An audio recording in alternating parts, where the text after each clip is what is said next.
Okay, guys, so I think we're set to start. Like I mentioned, we're going to have a small break at around 7 p.m. for whoever wants to pray to go. It's going to be like 5 minutes. So let me just open the PDF.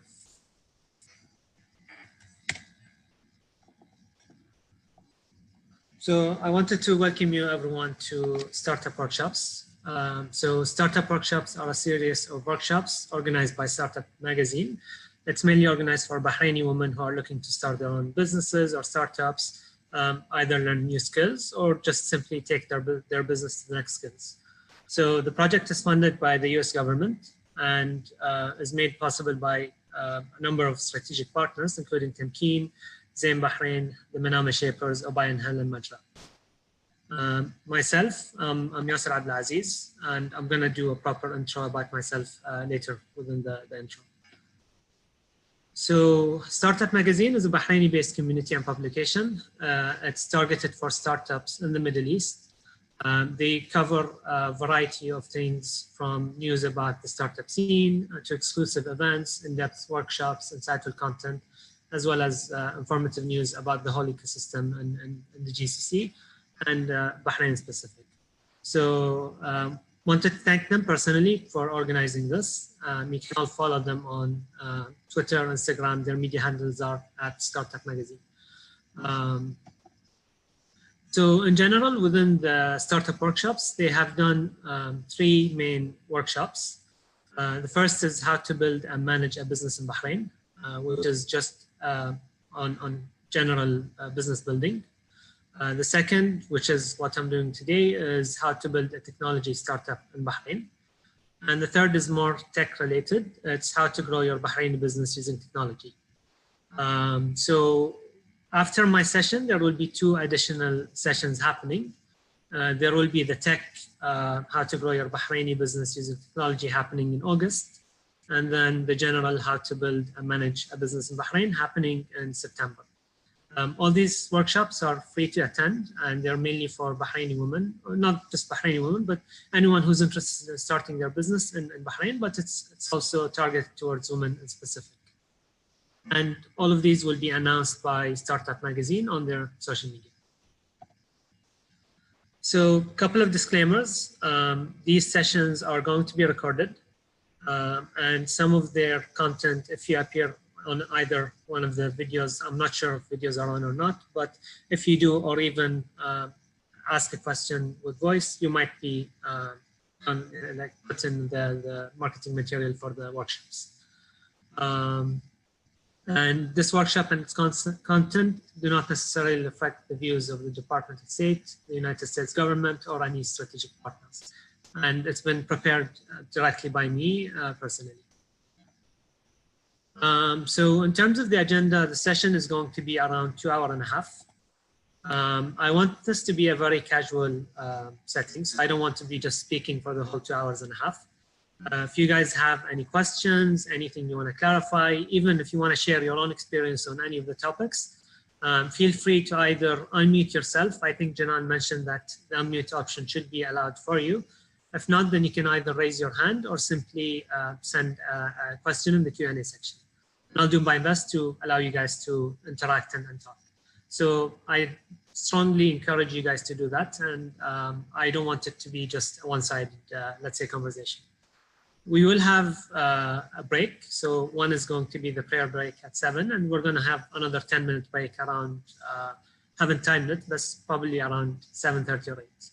And we will also have a couple of question sections where I'm going to pause and then see if anyone has any questions. But if you do have a persistent question like within the agenda, feel free to ask. We're going to be having guest speakers. Today we won't be having any, but tomorrow Ali Al-Majdouk from MEVP is going to be joining us as a guest speaker. As well as mentorships. So you can definitely submit your interest in getting mentorships with me personally, and we will announce how to do that later. If you have any additional questions regarding the workshops, or if you want to get any content from Startup Magazine, you can talk to them directly on the email that you can see. And like mentioned, it's a 2-day program. So just a general outline. So today we're going to be talking about what I call the startup journey. So I'll be taking you through the journey from the very beginning, even if you don't have an idea, to setting up your company. And it doesn't necessarily apply to tech or technology startups per se. There are a lot of generic and overall, let's say, advice. And also, I'm going to be sharing my own experience on the journey that we've been through. That's going to help you whether you want to start your own tech startup, normal business, or even if you want to join a startup potentially. And it will also apply to your personal life, and you can apply a lot of these rules within that. Day two is going to be a bit more advanced in terms of getting investment, hiring your team, how to do marketing, and then we're going to have a huge section on day two where you can simply, it's going to be around 45 minutes probably, where you can just share whatever like experiences that you've been through.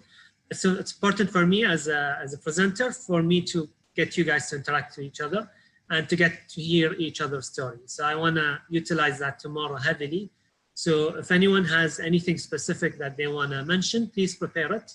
And we'll have a big section tomorrow for you to just talk and share as well. There are also some internship opportunities if we have people who are looking into some internship opportunities. So as part of the workshop, we are providing some opportunities directly from here. And these are a couple of them. And you can also always apply for or enter Majra. Majra is a Bahraini-based hiring website, and they have a variety of different openings, whether they're internship or even some part-time and full-time openings.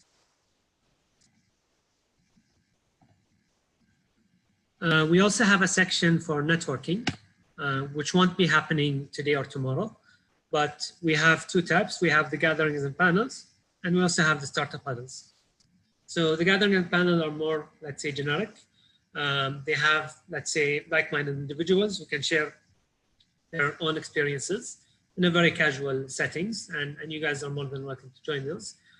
Startup huddles is more personal, where it's a group of people coming together, and you can simply either pitch your business idea or even give like a general experience or a general question that you want answered.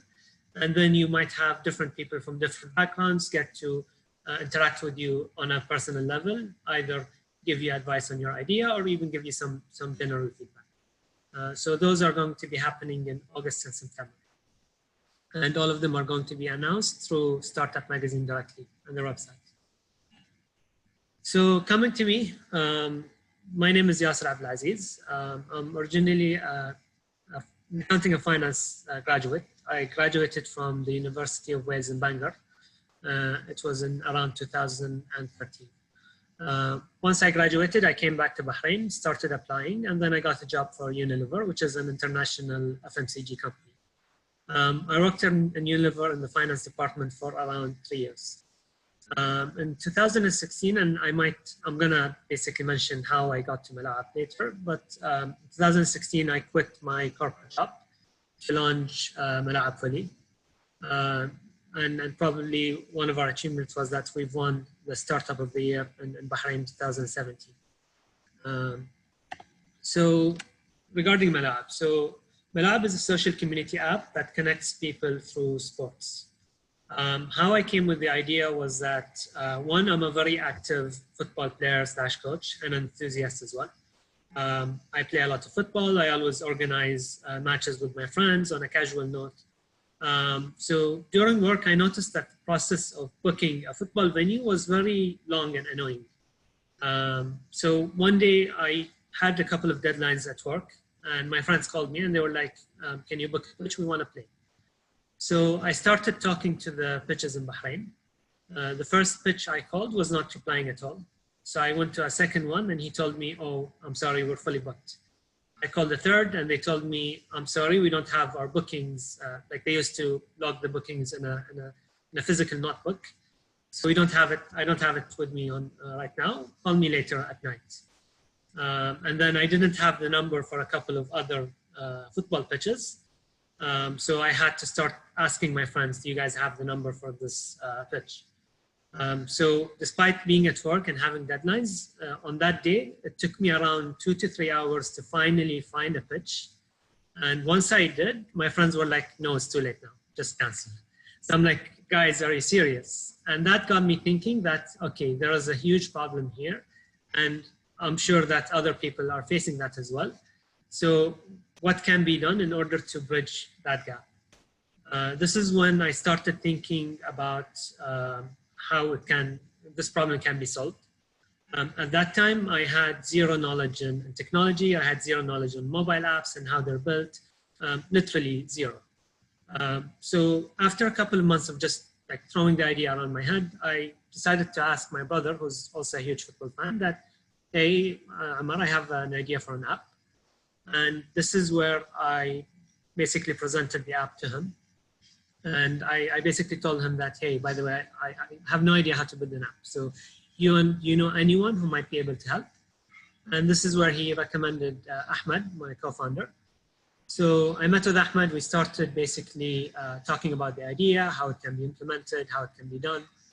And at that point, I was working full time. And he had also a startup then. It was a selfie station. So we started meeting up after working hours on weekends. And basically, we started just discussing how it can be done. Fast forward like a couple of months later, at that point, we started taking things more seriously. And at that point, we decided that we're going to launch this full time. So once we launched our MVP, and I'm going to mention what an MVP is later, it's basically an experiment to just delve into how the process can happen. We got around 1,500 downloads on the first day. And we didn't do any paid marketing. We didn't do anything. And we just sent it on a couple of WhatsApp groups within our friends and family. And it just started bouncing around and going from group to group. So that to me showed me that this idea has great potential. And I should spend more time on just growing it. At that point, I made a very hard decision that I'm going to quit my job and just jump into this. At the time, it was a pretty difficult decision. It wasn't easy, to be honest. But to me, something was telling me that, hey, you should pursue this. You should go for this. I got a lot of pressure, to be honest, from friends, from family, from coworkers who were telling me that, hey, you're sacrificing a good salary and a stable salary for something that might not even work, which is what startups are all about, in my opinion. But to me, it was something that I needed to do for myself in order for me to prove something to myself. And I decided to take that risk, knowing that the worst that could happen is that I can fail. And there is absolutely nothing wrong with that. At least I would have no regrets later on that I didn't go for it properly. So we just jumped into it full time. Fast forward 3.5 years. Currently, we're operating in 5 countries, 5.5 because we launched in Sudan just before COVID and then things stopped. So we're currently operating in Bahrain, Saudi, Kuwait, Oman, and the UAE. And we have over 200,000 registered users on our platform. So currently, our users can have 2 main functionalities. The first is that they can find football or sport venues that are near them and book them for their friends. The second is that they can also, and this is where we started building the community aspect, you can join matches happening around you. So assume that you're in Bahrain and you're new and you like playing football or basketball. You can join the app and then you can see that someone is playing today at 9, obviously in non-COVID days, but someone is playing today at 9 and they're missing 2 players. So you can simply join them, you can create new friendships, you can just play with them. And at that point, this is where we're trying to basically build a community. So to date, we've helped over 100,000 people join matches through our platform. And that's around, I believe, 200 million calories burned through Malaeb App directly. So we have a couple of polls that I wanted to share with you guys just to get to know you as an audience and to get to give you guys an idea about who else is in this, let's say, workshop. So Janan, can you share the polls?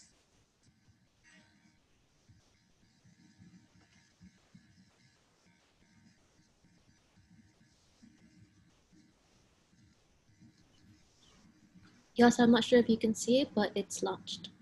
Yeah, I can see it. So we'll give them a couple of minutes, and then maybe you can share the results.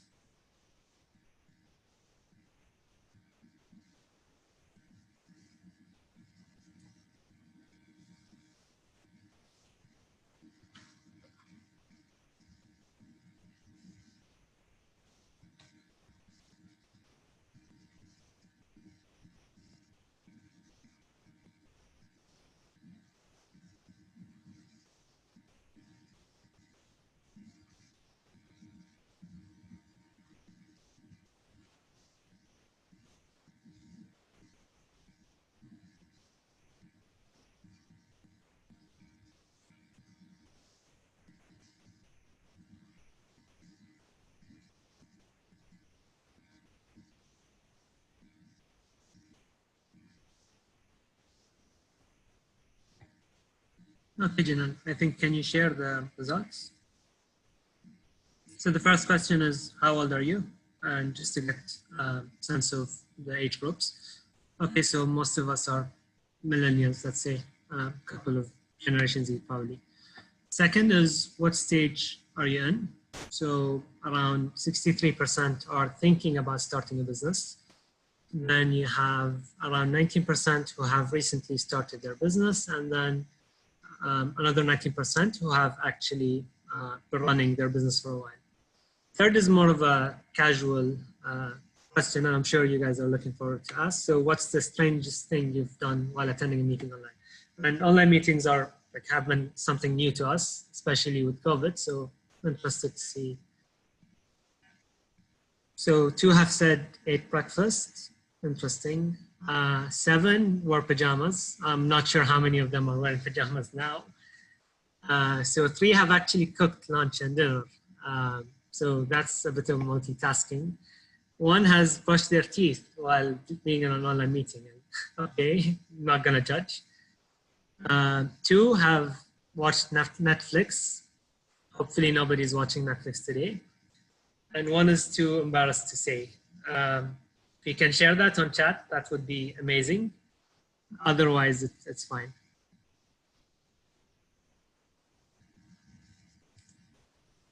Okay, so as advertised, we're going to take a short 5-minute break for whoever wants to pray, and then we'll jump right into the material and content.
Okay, I think we're ready to start again. Before we start, can someone try to unmute yourself? If you don't have the option to unmute, can you write on the chat that you can't unmute?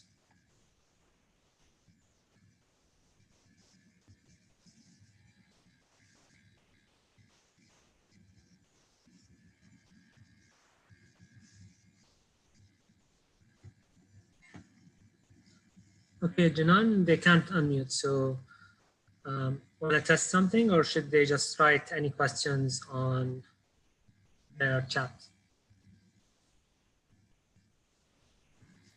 Hey everyone, so I'm gonna allow you to talk and you'll be able to unmute yourselves in a bit.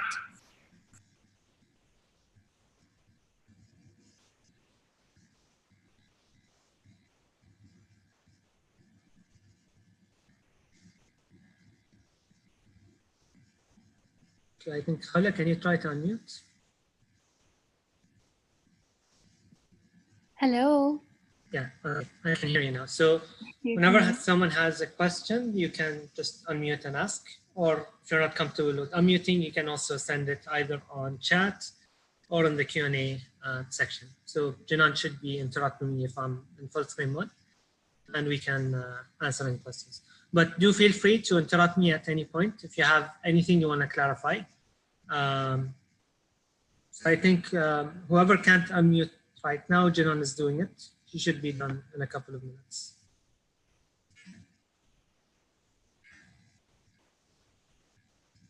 Cool.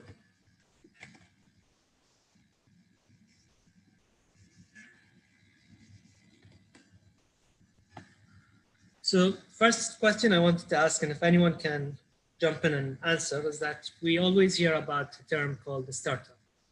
So what is a startup? What comprises from a startup? How is a startup different from a normal business? Does anyone want to maybe jump in and maybe say something here?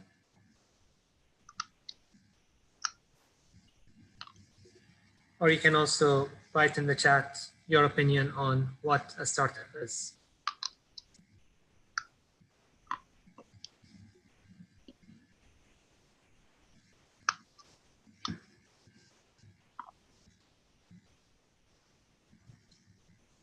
No worries.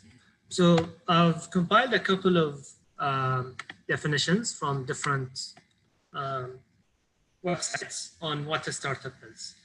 So Investopedia defines a startup as a company in its first stage of its operation. So startups are founded by one or more entrepreneurs who want to develop a product or service for which they believe that there is demand. And these companies, their definition of what distinguishes these companies are is that these companies generally start with high costs and limited revenue, which is why they look for capital and form a variety of sources such as venture capitalists. Wikipedia defines it as a company that is initiated by an entrepreneur to seek effectively or develop and validate a scalable business model. While entrepreneurship refers to all new businesses, including self-employment and businesses that never intend to become registered, startups refer to new businesses that intend to grow large. So their distinguisher is the size, so being large, beyond the solo founder. Harvard Business Reviews have a different definition. They refer to it as a company in the first stage of its operations. So they're defining it based on their timeline. So first couple or 3 years, for example. Startups are founded by one or more entrepreneurs who want to develop a product or service for which they believe that there is demand. These companies generally start again with high cost and limited revenue. So they share some of the things they've done with Investopedia. I think someone on chat also had. So Mariam says startup is financial independence. To her, that's what a startup is. If anyone else has an opinion on what a startup is, so to me, there is no one definition of what a startup is. It can differ from one person to one person. I'm going to be sharing my view on what a startup is after the slide.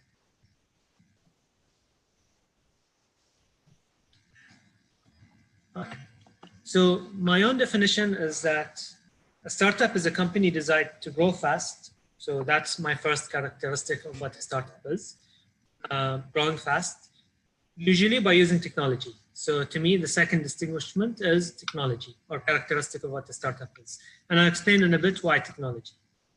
To disrupt an existing market, or by even creating a new market. So all startups, by their very nature, will start out as being a small business. But not all small businesses are startups. So what's the difference? The difference is that a startup, with their goal, they always try to grow, and like I said, grow fast, to no longer be a startup, and at a very quick rate.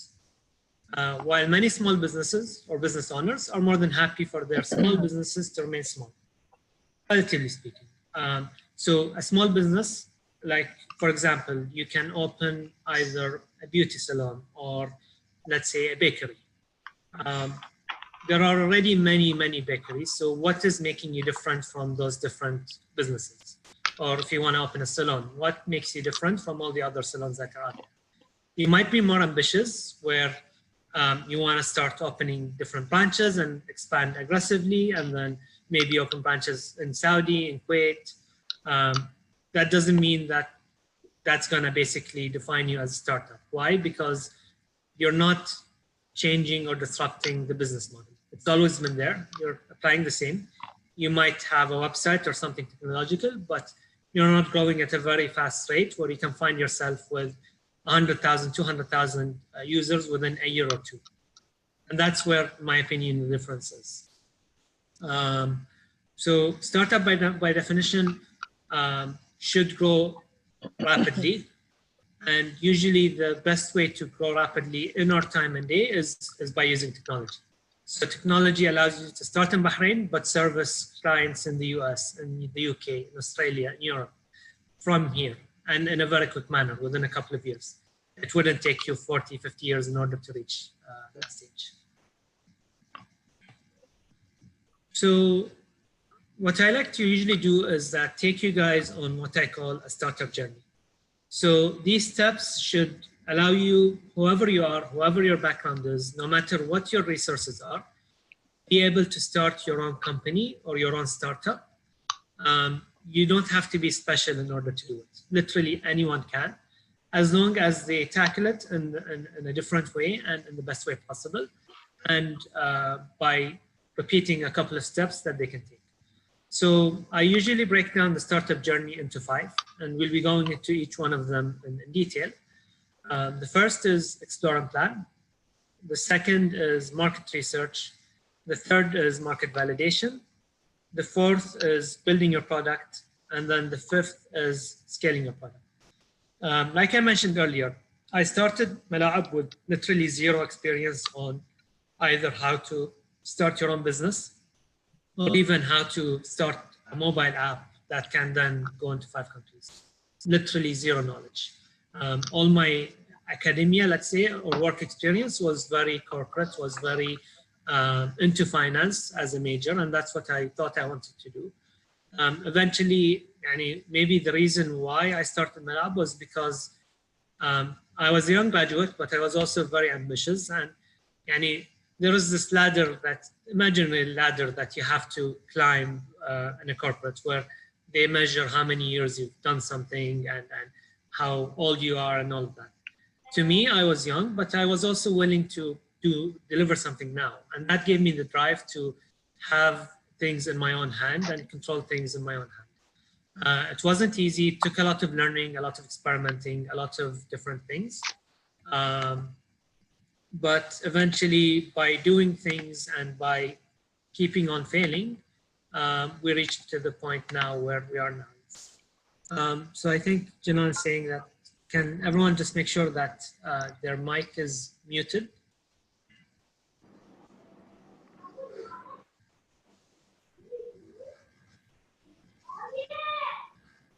Just check that your mic is muted. I can hear someone maybe with some background noise.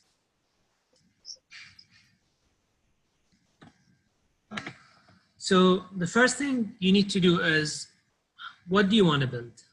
So you might have an idea, you might have a passion, you might have something, but what is it that you want to start?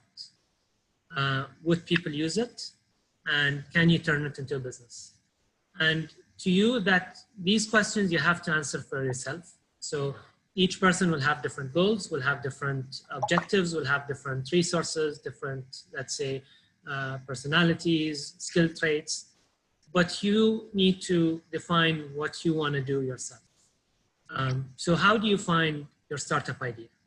Startup idea can be a passion or hobby. In my case, I was lucky that my own startup was in something that I loved, which was football. And it was something that I understood. And to me, that gave me a huge advantage because I knew who my target audience were, what they thought about, and what were the challenges that they were facing. Obviously, not everyone will have that opportunity to work on their passion or hobby. It can happen again. It was related to me from personal pain or experience. So to me, I found out that booking a football pitch or finding somewhere to play in was a very annoying and lengthy process. So it came as well from a personal pain or experience that I personally went through. It can happen to you, for example, if you want to insure your car and you find that the process is very annoying. Or it happened with people when they were ordering from restaurants and then Talabat came, and it was much easier for people to order and they didn't have to call and wait and also interact with the restaurant directly. It can happen by finding a gap in a big market. So try to study how the market is in Bahrain in specific sectors. You can look at big markets such as health, such as insurance, such as banking, transportation, whatever it is, and then try to critique or analyze what is happening in that market per se, and what can you do in order to improve a certain process and make it much quicker and provide value to people. It can also be, so you don't necessarily have to create your own idea or create a unique idea that nobody else either in Bahrain or the world is doing. You will definitely find a lot of people who have done a lot of different ideas or at least started with them. But what you can do is you can analyze a market that is already there, and then you can see what can you do differently in order to be better than what is currently out there. I'll give one example, and it's just my opinion. I don't have anything against them. That's in my opinion, the customer service and the customer experience with Talabat can be improved so much better, at least in Bahrain. And that to me tells me that if someone really puts their mind and effort into providing the same service with better quality and better experience, that is one aspect that people can enter a market in and compete with, even though Talabat are a huge company with hundreds of millions of investment in. But right now, if you talk to your friends, if you talk to your family, if you order from them directly, you can notice that a lot of times the order isn't as good. And I'm not trying to put them down. They're definitely, I probably started Malaeb because of Muhammad Jafar and Talabat. And once they started and got acquired, I think that was the first big deal in the region that showed people that, hey, go into apps and go into that. But once you scale, and we're going to talk about that tomorrow, you can find a lot of difficulties in maintaining good quality services and making sure everyone is happy, which is an advantage to you, because if you can come in and provide a better service immediately, you'll find that the Bahraini market likes you more and they want to interact with you more because you're local. It happened with Uber and Careem. So Careem took an existing model that Uber were applying and applied it in this region. And then despite Uber being in the region and having more funding, but because they started applying more of a personal trait. For example, they looked at what were the issues that were facing people while using Uber. One of the biggest problems was that Uber didn't allow cash transactions. And this region specific is still a bit behind. So they try to focus on that. And there are also many, many other examples where they use localization in order to compete with a much bigger startup initially, until they reached a point where Uber, instead of competing with them, just decided to buy them. So another idea is that you can also try to look into the startup ecosystem and what are the hot startups that are in the US, in the UK, in Europe, and that are not here in this region yet. There's nothing wrong with taking that concept and then applying it here with some localization and in your own, which is completely fine as well. The next step is market research. So once you're done with finding your idea, defining what you want to do. A lot of people, once they find that idea, the first thing they look into is, okay, now I want to build my app. And how can I build my app? And I get a lot of people who come and talk to me and they're like, hey, we have a great idea, but we were looking for a company to develop it. I always tell them, take it a bit slow. It's not the time to develop yet. Have you done your market research? So what is market research? Market research is basically understanding your market from A to Z. So what does your market look like? Do you want to target restaurants? So on average, or in theory, how many restaurants are there in Bahrain? What's the market size? How do people order right now? How do they receive their orders? Where do these restaurants buy their stock from? What are the problems facing them? Second is, are there any competitors? So is anyone else targeting that market with the same idea or with a different implementation? What are they doing well? What are they not doing well? Can I compete with them? What will I compete with them based on? Is it price? Is it service? Can the restaurant have more than one platform? All these questions you need to answer extensively before going into building. Third is, are your clients interested? As simple as that. So are you going to build something that people actually want? And a good general rule, and I'm going to move into how do we do market research later, but a good general rule there is try not to talk to maybe your close family and friends, because those people generally are very supportive and they'll tell you that, yeah, amazing idea, go for it. And then once you start, they're not going to use it or they're going to find other problems with it. So try to broaden your circle, try to talk to different people, different backgrounds, and just understand, is there an actual need? And the fourth is, I mentioned it earlier, how big is the market? And that will align with your own, let's say, personal mission. So to us, once we started looking into Malaeb, we had to make sure that the market is big enough. If we're going to focus all our time and effort into it, is it worth it for us? Once we started looking at Bahrain, we started looking at the GCC as well. So, okay, what will happen next? We started looking at worldwide. No, we didn't take months doing this. It took us probably a couple of weeks. But you have to also define your own goal, your own objective. You just want to build a side business, nothing wrong with that. You just want to build a side business that you can run on the side while having a full-time job, or even just sustain it for you to just be able to live and get good income out of it. Again, absolutely nothing wrong with that. Or do you actually want to build a startup that can then start growing and expanding into different regions? So whatever I tell you within this workshop is not a one-thing rule. There are a lot of different backgrounds and different stories behind what you want to do. And eventually it all revolves around you and what you want to do. But what I'm doing here is I'm giving you tips. I'm sharing our personal experience on how we managed to start a business and a tech business in Bahrain. What did we do? What went right? What went wrong? And how did we manage to go from a Bahraini startup to a regional startup as well? So how can you do market research? There are a couple of methods. There are other than these, but in my opinion, these are the four most direct. The first is you can just prepare a couple of surveys with questions you want answered, and then start sending them to 50, 100 people, 200 people. And then once you get, and try to diversify the pool. So you don't want to go to, for example, let's say, for example, you want to start something to do with education. So you shouldn't go to 100 public school students and get their survey, because it's not going to reflect how the market is looking. So maybe go to a 30 university, 30 public school, 30 private school, and then 30 parents, for example. And that, from their collective answers, you're going to get a balanced data on the reality of how the market looks.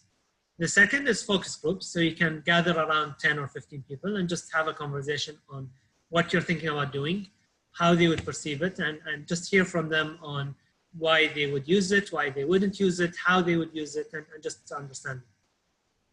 The third is actually the fourth here, is user interviews, which is also related to focus groups, so that you can talk to people. But then, in my opinion, the most effective and efficient is direct calling and meeting.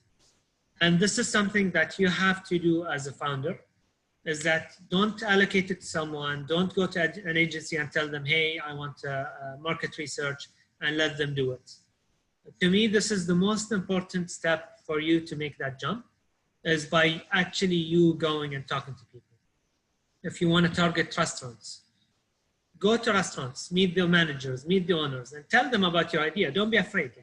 A lot of people here are afraid that if I share my idea with people, they're going to steal it.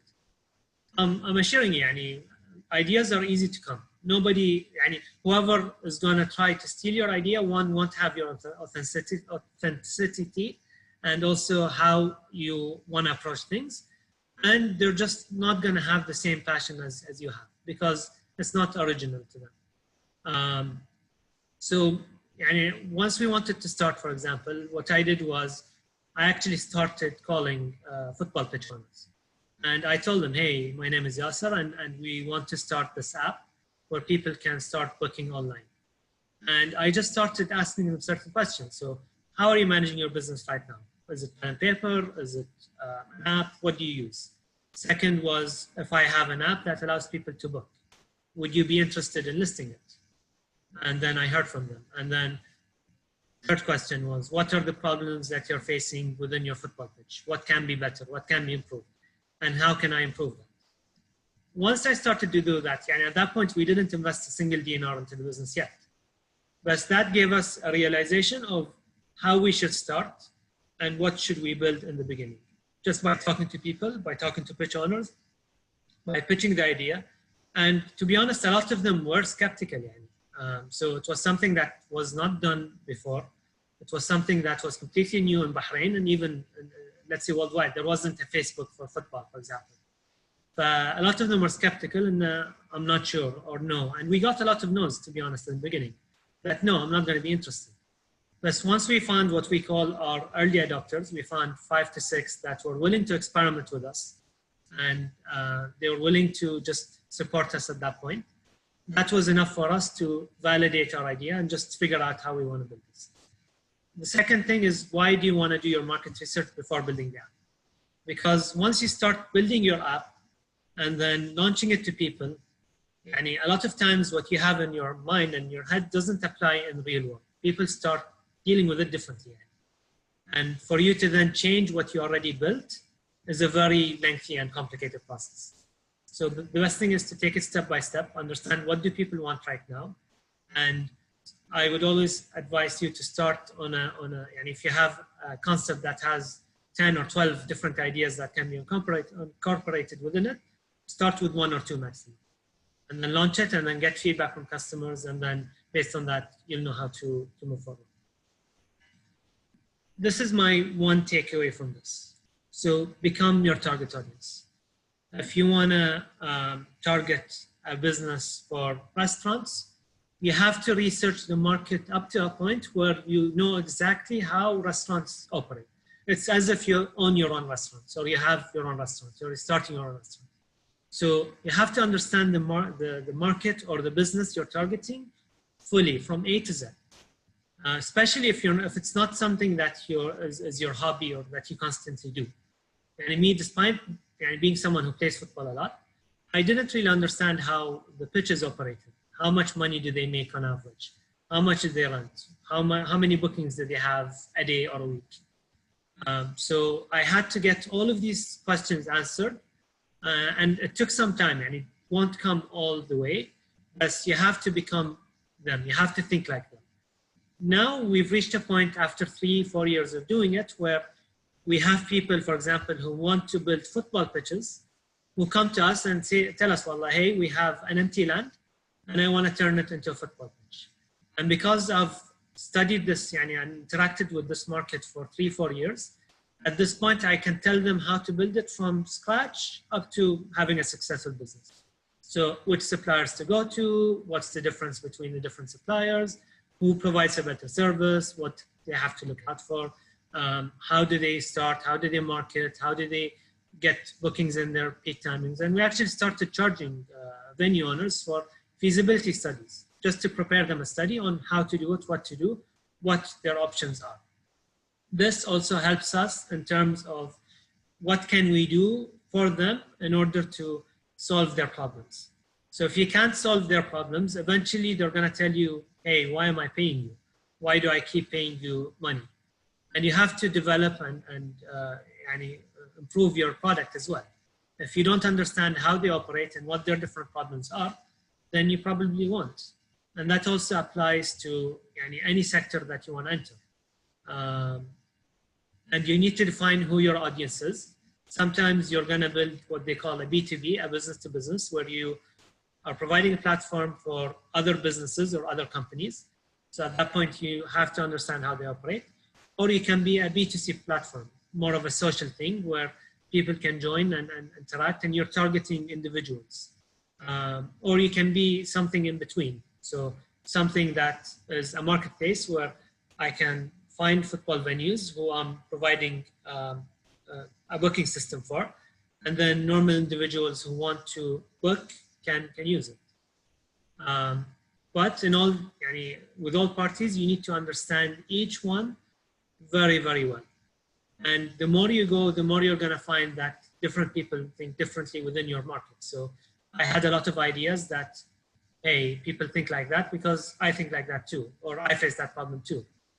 But once you start introducing certain solutions, you see that, no, I was wrong. It's only me or a small portion who are like me. And not everyone is going to be as passionate and as facing as many problems as you are as a startup founder. And you have to cater for them. So once you're done with your market research, and before I move to market validation, does anyone have any questions so far? Or any comments, any experiences they want to share?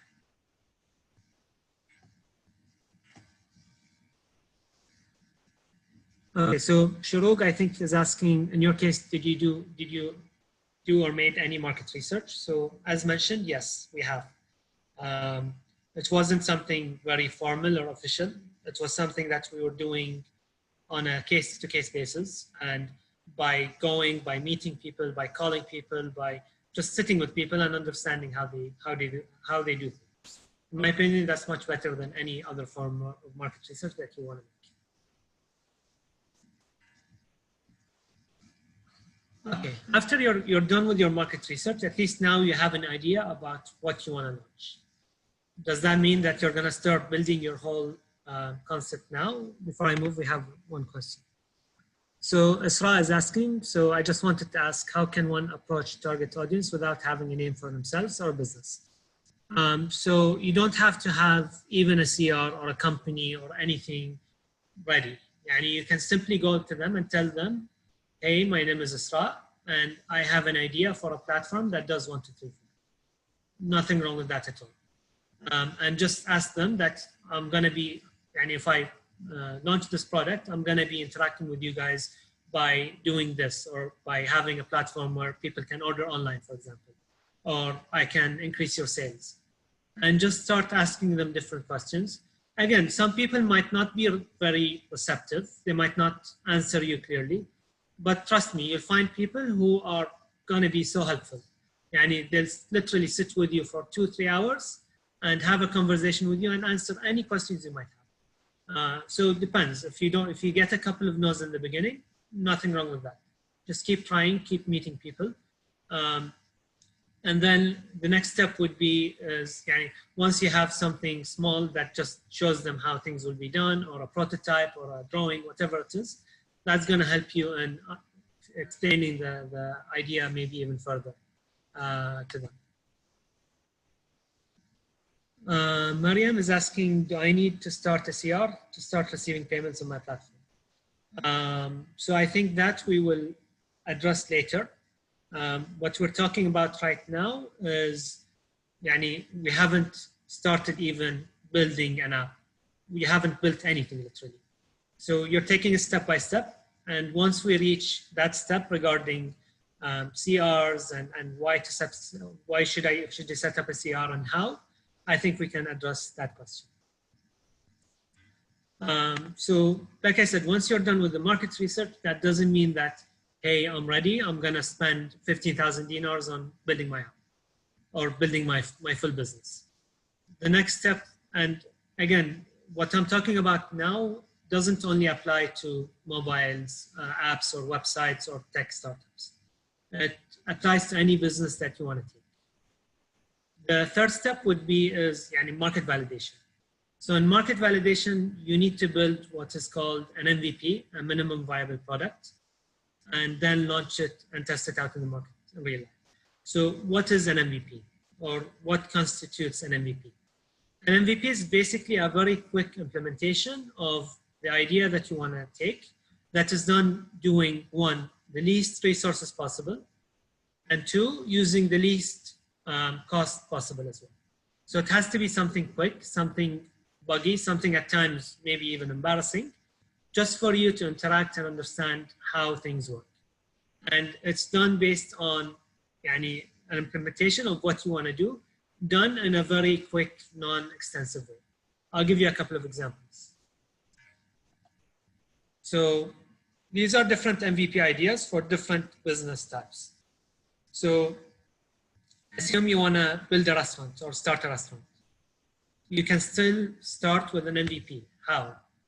You can start participating in food festivals with the same concept of restaurant that you want to have. Obviously, that doesn't apply to all restaurants. That's just one example, but I've personally seen it happen in Bahrain a lot of times, where people want to start, for example, doing smokehouses or brisket or some sort of dessert or a Japanese ice cream. And they don't jump and start renting a shop and building their own business and hiring people and getting equipment and all of that. They start with a very quick implementation, is that they go to food festivals where they know that there is going to be a lot of traffic for people who like food, and they start selling over there. And just from attending these food festivals, they start getting feedback from people. And some restaurants got amazing, amazing reviews, up to a point where they started their own restaurants and they're doing amazingly well now. And they've opened a couple of branches just by building a food stall with minimal resources. It can be an Instagram business. So assume you want to build a marketplace for people to buy, I don't know, makeup or shoes. So you can literally start with Instagram just to gauge how people are interacting. How do people order? Is there demand in the region and in Bahrain? And once you get to a point where you have a lot of traction and people are interacting and you understand what you want to build, you can do it later. So with that, I have another example, is that there are a couple of, let's say, startups in Bahrain who do holiday trips and group trips. So they didn't start by building a whole app and a website. They started by just putting their experiences on Instagram, and from that people started attending, and then they saw that, okay, people really like this. And the more people talked, the more demand there was for it. So at that point, they decided, okay, we might invest in a website or an app. One form of MVP can be a website. And we'll go later into what do you need to build for your business, website or app. But assuming that you want to build a mobile app, you can validate your idea with a website that has a landing page. And from that website, people can just start ordering. And then based on that, you'll know how to build your app later. And thus, an MVP can be a mobile app. So you can build a mobile app, but like I said, with very minimal features, with very minimal cost, just to start. And then based on that, you can then start building on top of it. So I'll give you I'll give you 3 examples of this. First is a company called Zappos. I don't know how many of you heard of it, but Zappos is one of the biggest online e-commerce shops in the world. They specialize in shoes. So you can order shoes from them and you'll receive a shoe online. Eventually, I think they were bought by eBay for over $1 billion. So the founder of Zappos wanted to start this business. But in order for him to go through it, he thought, how can I validate? And it was done in around, I think, between 2005 and 2010. So mobile apps, websites were very underdeveloped at that point, and it wasn't as what it is now. So it was way older. So at that point, his idea was that people would like to buy shoes online. But then what's the counter argument for buying shoes online? So people started telling him that, I'm not going to buy a shoe online. Why? Because if I want to buy a shoe, I'll want to actually go visit the store in order to try it. How does it look on my foot? Is it comfortable or not? Is it nice or not? Is it tight? And then based on what I wear, I'm then going to order my shoe or buy it from the store directly. But he literally or genuinely thought that there is an opportunity that can be done there. So what he did at the beginning was that he literally built a landing page, just one page website. And what he did was he went to a shoe store. He started taking photos himself of different types of shoes. And then he started uploading these shoes on the website. And then whenever someone found his website, they would order. And how would the order processing happen? So he would receive an order.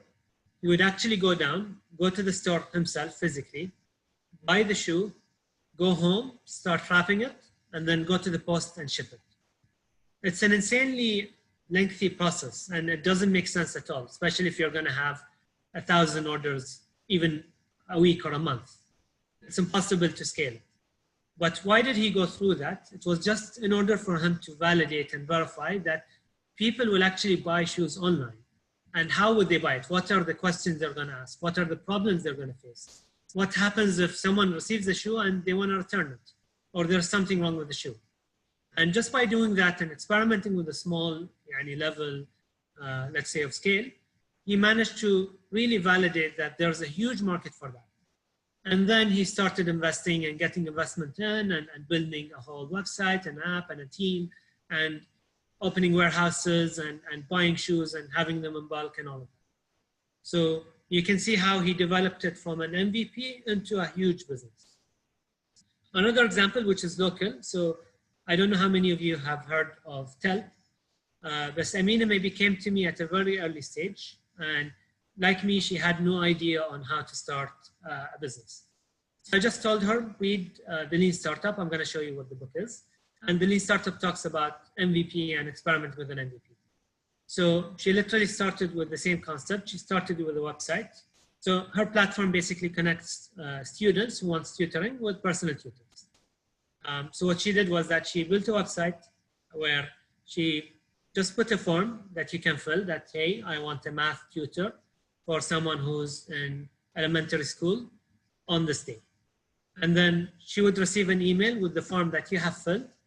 And then she had a database of math tutors, Arabic tutors, language tutors. And then she would start talking to the math tutors one by one. That, hey, I have a student who wants to do this. And then eventually she would match them together. That also helped her validate and verify from how she should do things. Us for Malaeb, we did the same thing, but we actually started with an app, but a very minimal app. And in the first few days within the app, we would get a request from the person that they want to book, and then we would confirm it physically or manually with the pitch on. And then based on that, we started building apps. So why would you want to build an MVP? One, no matter what your budget is, what your background is, how you want to do things, it allows you to validate your idea, validate how the market is operating, what are the problems you're going to face, how you should build things by dedicating as least resources as possible. And if resources are not an issue for you, as least time as possible.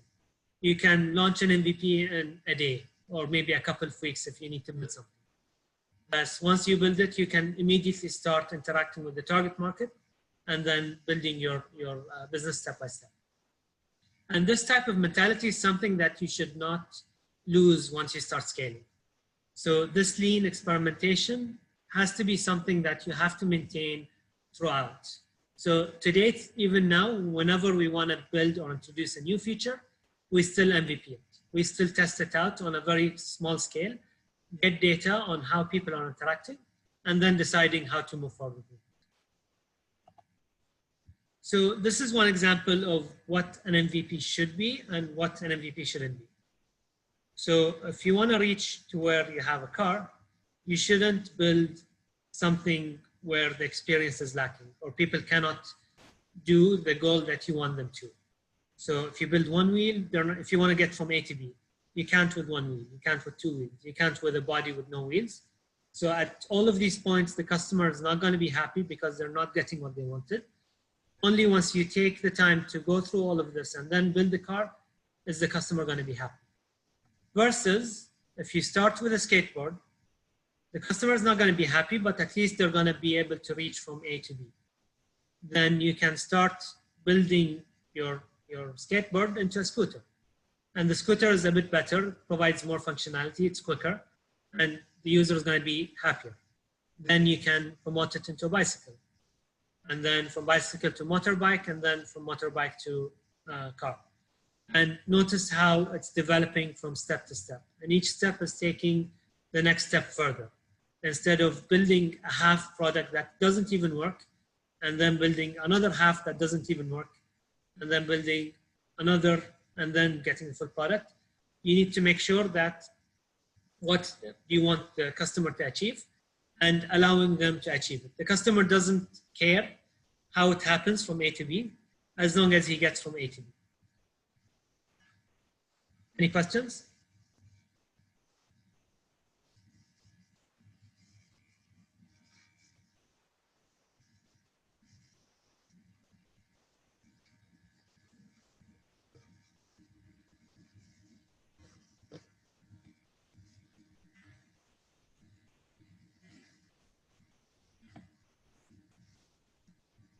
I'll keep 1 more minute for questions and then we'll move to the next slide.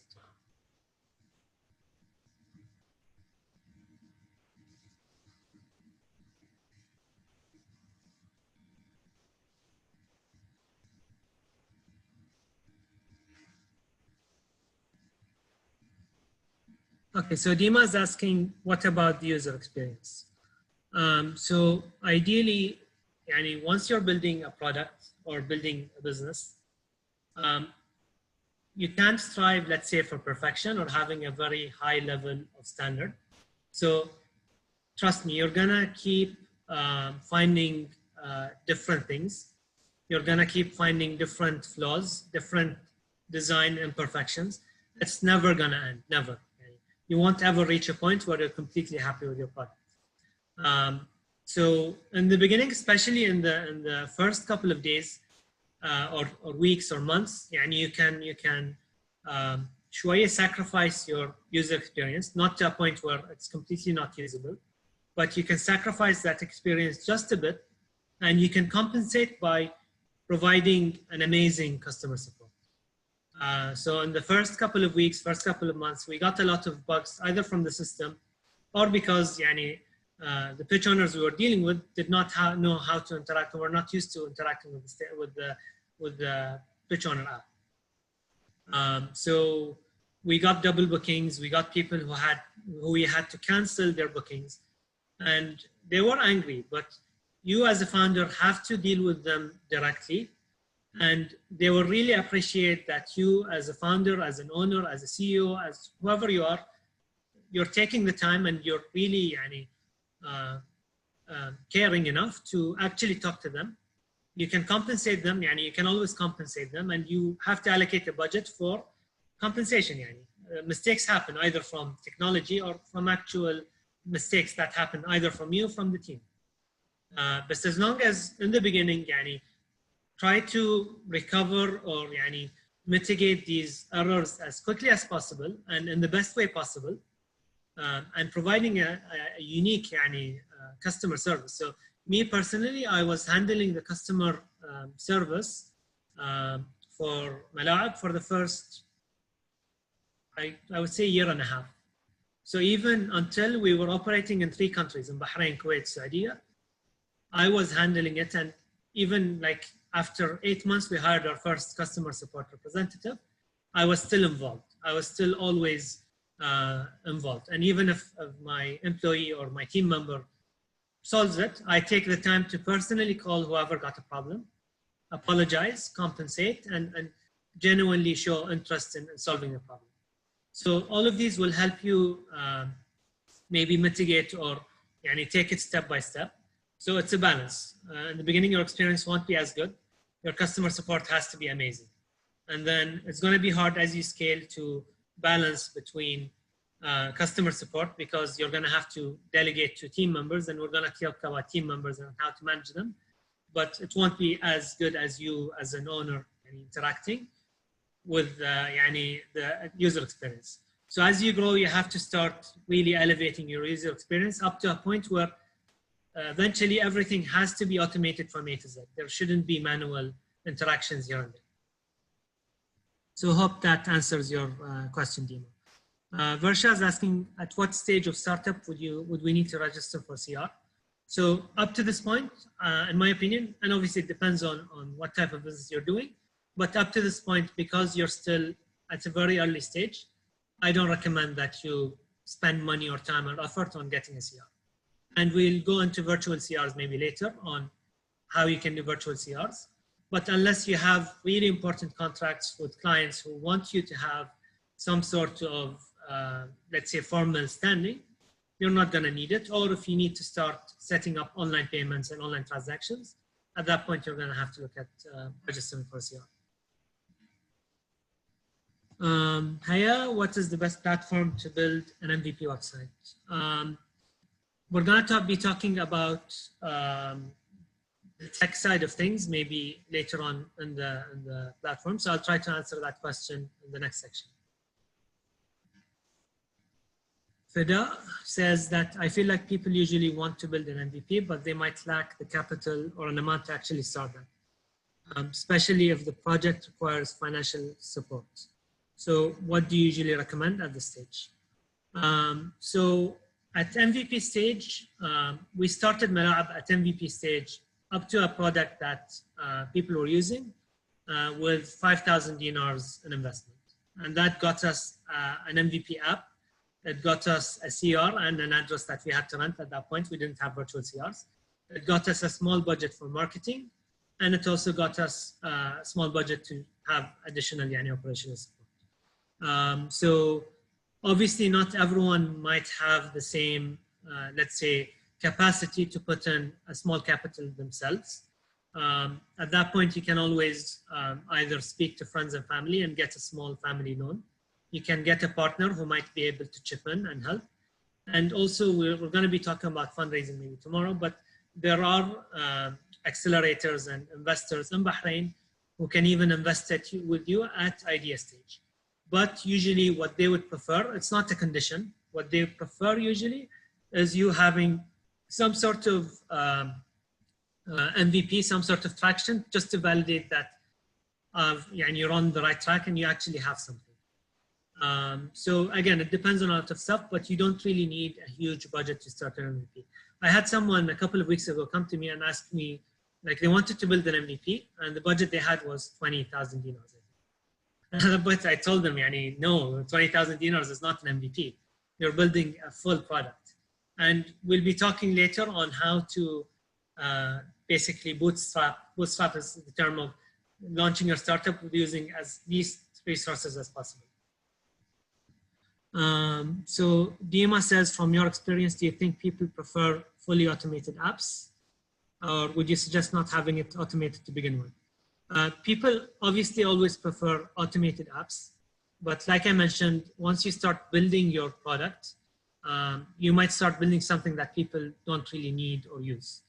And at that point, you're going to have to spend more money and more resources into building a new automation in a different way because people were not using your first automation in that way.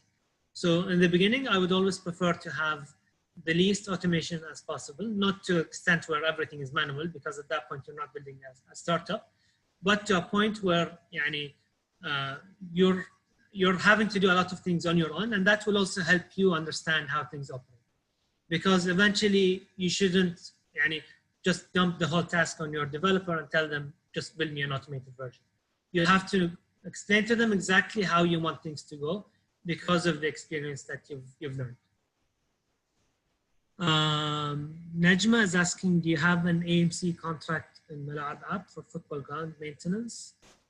If it's not, my suggestion to target. I'm not sure what you understand, what you mean, Najma. Maybe if you explain it further, ما فهمت السؤال exactly. And I'll move on, and then Najma, do ask your question and I'll try to address it maybe later.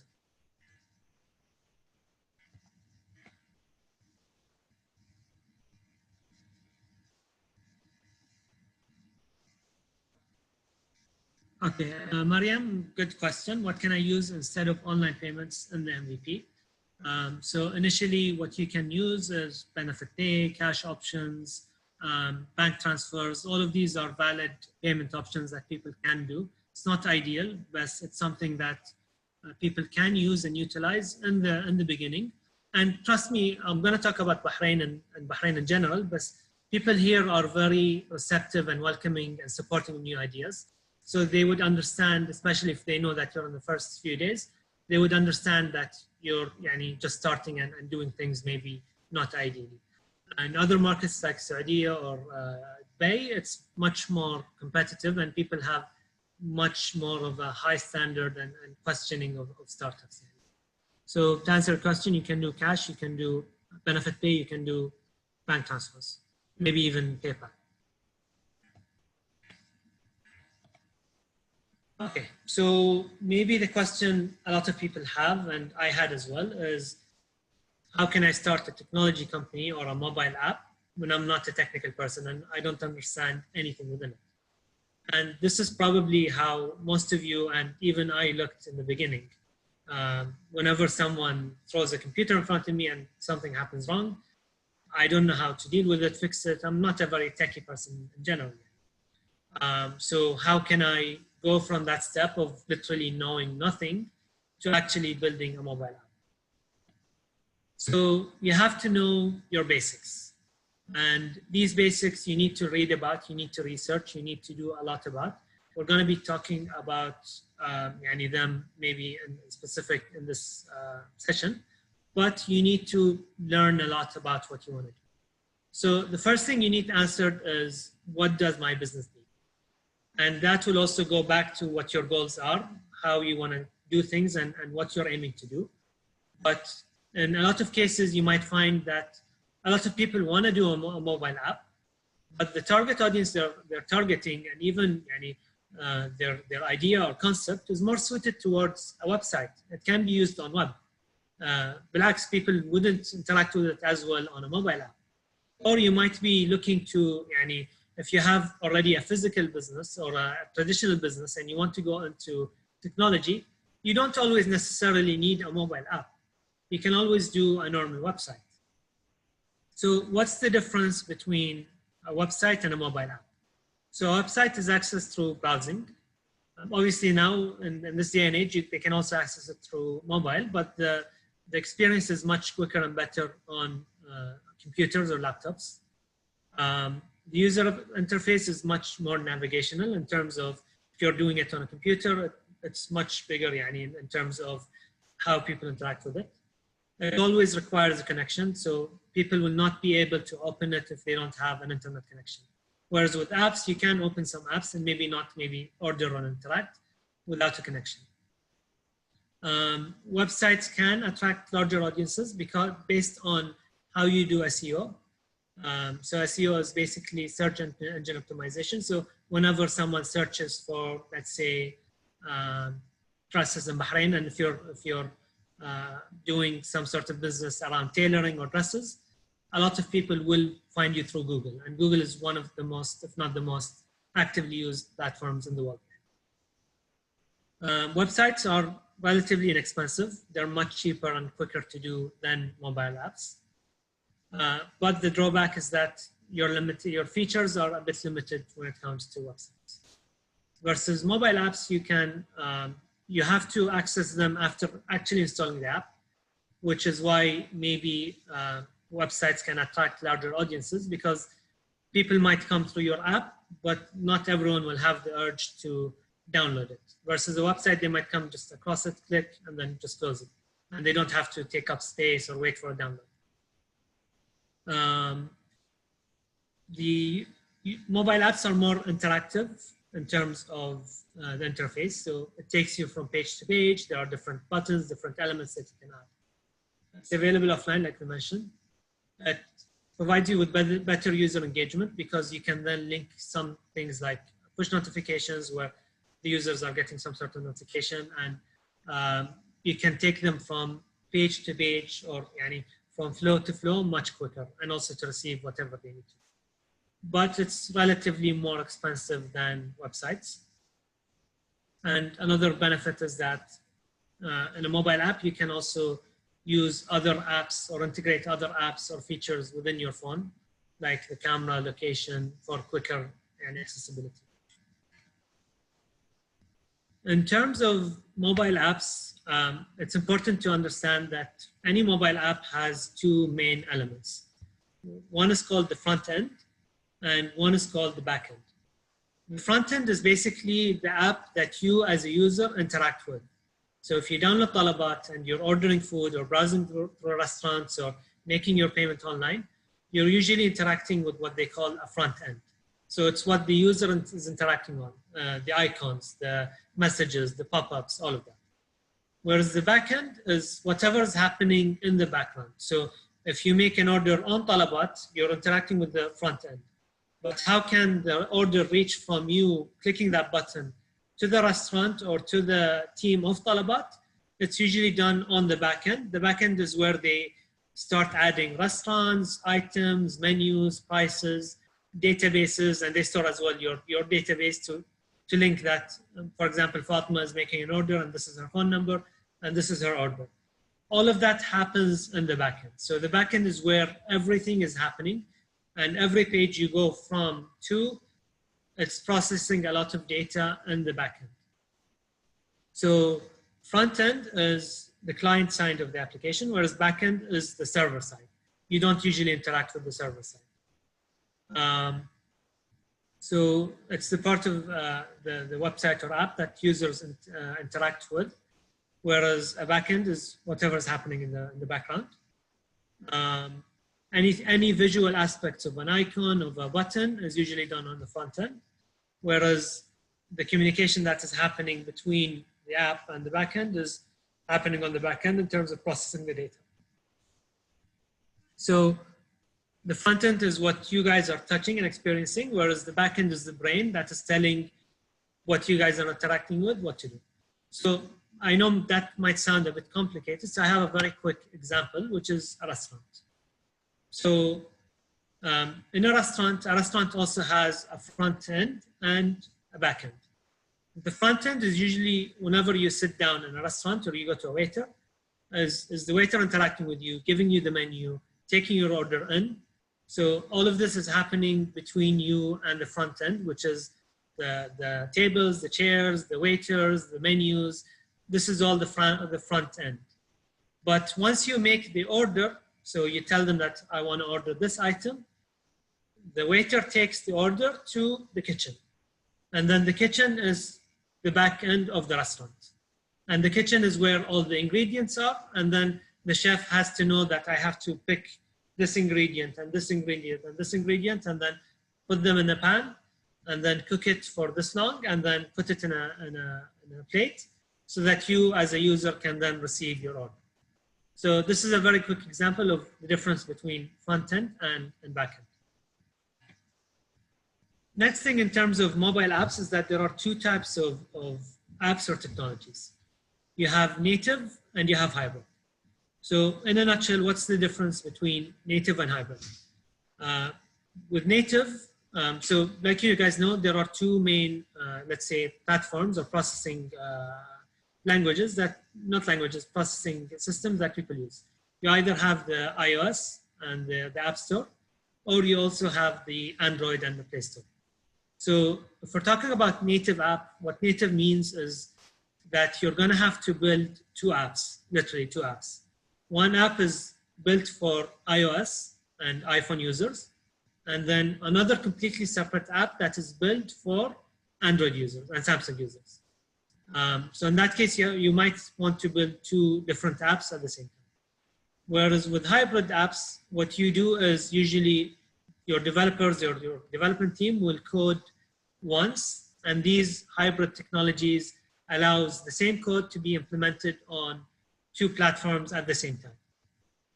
So why would you go for native? Like based on what I mentioned, a lot of you will just say that hybrid makes more sense. Why would I build it twice? Building it once is quicker. And in a lot of cases, I completely agree, especially in the very early stages of your business.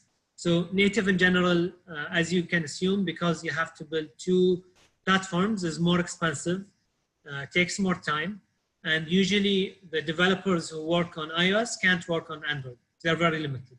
So you might have to hire one developer for iOS and one developer for Android, and do it, to take more time as well. Sometimes you might see some apps that are only available for iPhone users. If you ever wondered why, it's because they're using native technologies. And they might have started with iPhone, and then they want to build the business more and then build an Android app. So hybrid apps in general, I always recommend them for early startups because it's much cheaper, it's much quicker. And in general, the platforms that need native apps are usually very, let's say, focused on providing certain gamification, certain high graphic solutions, certain icons that are very important to them. So to them, it might make more sense to build a native app because their experience need that. But with hybrid, you can do it in a much quicker way. And then you can scale your business up to a point where if you scale to 100,000 million users and you've raised funding or you're making X amount of revenue, you can then put that investment into rebuilding into a native app 2, 3, 4 years down the line. So I always recommend early startups, and especially startups in this region, to always start with hybrid, in my opinion. In general, a development cycle is consistent around mobile apps and websites. I know that this part might be too technical and heavy. Once I finish from this, we'll have a Q&A session on these things we're talking about. So a development cycle is similar to websites and mobile apps in terms of the flow. So first comes the idea, which will come from you on what do you want to build, what's the concept, how should it be built. Then you'll go through the information gathering, and we've talked about market research. And if at this point you want to start interacting with developing, then your developers have to also start acquiring information on how are we going to build this, and this will take them into strategies and planning. So how are we going to build this? Which language are we going to use? Which platforms? How are we going to build the backend? What are your requirements as a founder? Once all of this is done, and this does take a lot of time, and it's very important for you as a founder to be very involved in this stage. And you should never just, if you don't have any partner with you who's technical, you should never just throw the idea at the developer and just tell them that, hey, I have an idea, I want an app that people can use to book restaurants, and just let them develop it. Because you as a founder have a lot of details, a lot of ideas, a lot more information on how you want to do things and using what ways. So you have to be very involved in this stage. Next comes, before developing the app, is the app design. And another tip here is that you should never, or in very few cases, give the app design for the developers or the technical team to do. Because you need to invest in how the startup works and how does it look and what buttons are where and how. Developers usually don't have that touch. So you need to find someone who's into either graphic design or into more specifically UX, which is user experience, and UI. And those guys will draw sketches of how the app should go or look based on the feedback that you give them.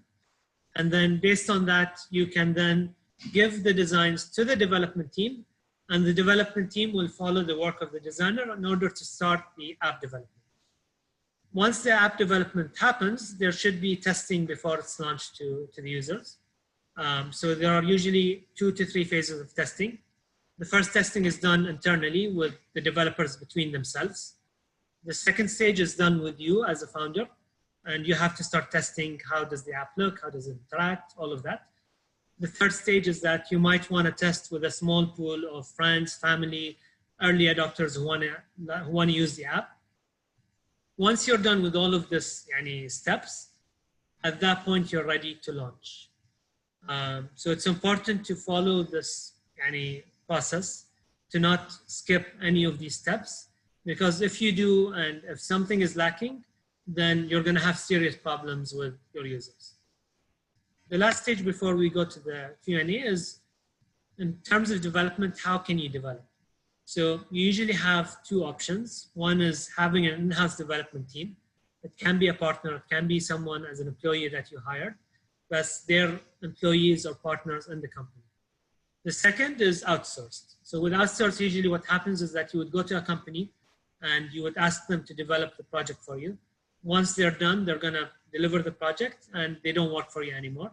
You might have like 1 year of maintenance where they have to fix any bugs, but that's it. They've done their project and it's basically done.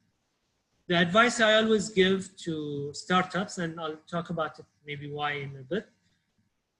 If you're building something, a whole business or something revolved around technology and business, you should never outsource your main, let's say, product. If you're a restaurant, if you want to open a restaurant, would you outsource your food to a kitchen or a catering company that you don't know the quality or they're not accountable for what happens within your restaurant?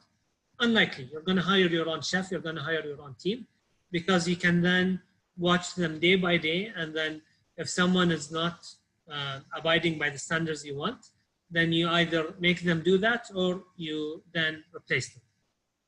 Versus, and plus you have the recipe book for what's happening. Versus if you want to change something in the recipe of the outsourced company, you don't know how they're doing things, basically.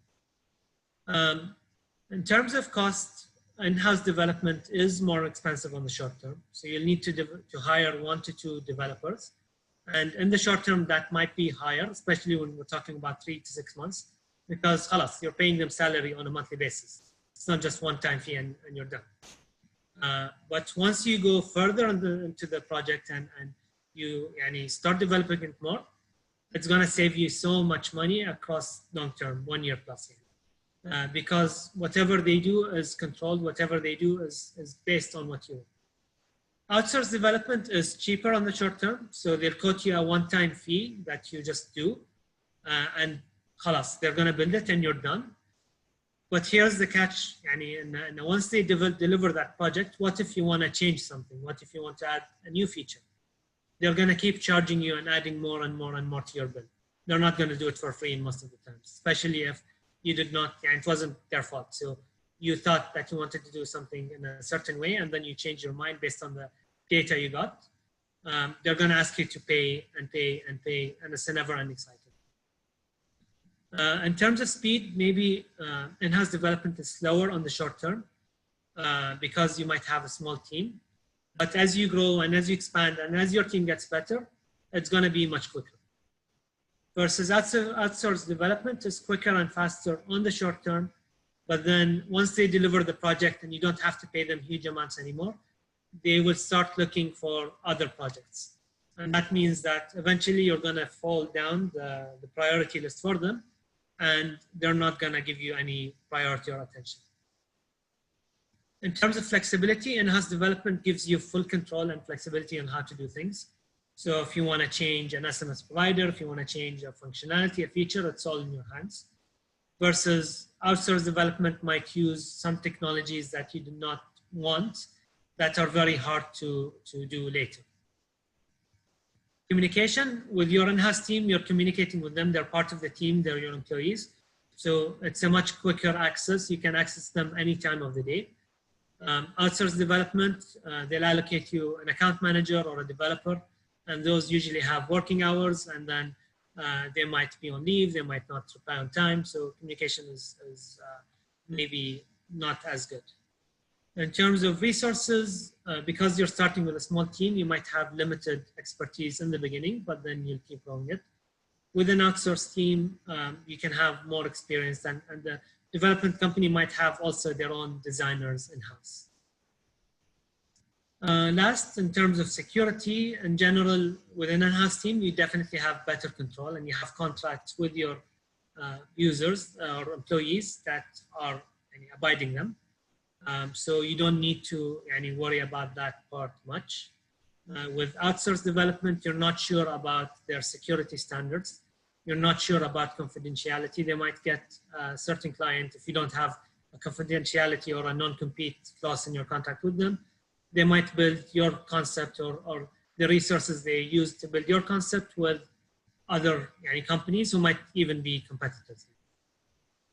So in general, I always advise with in-house team if you want to build a technology startup, but you can also start with an outsourced development. And I'll mention how you can interact with the native to build your MVP at least, and then get that MVP to get some sort of funding in order to then start hiring your own team. At least at that stage, you might have active users, you might have revenue, and it's easier to convince someone to join an existing product versus an outsourced team. Any questions?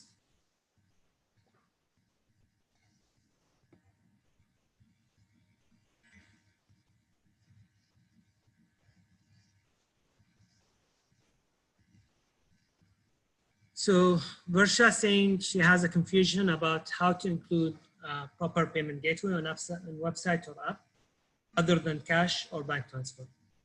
So do we have to build a contract with Credimax or PayPal? Usually PayPal doesn't require any contracts per se. You can get your agreement online and then do it.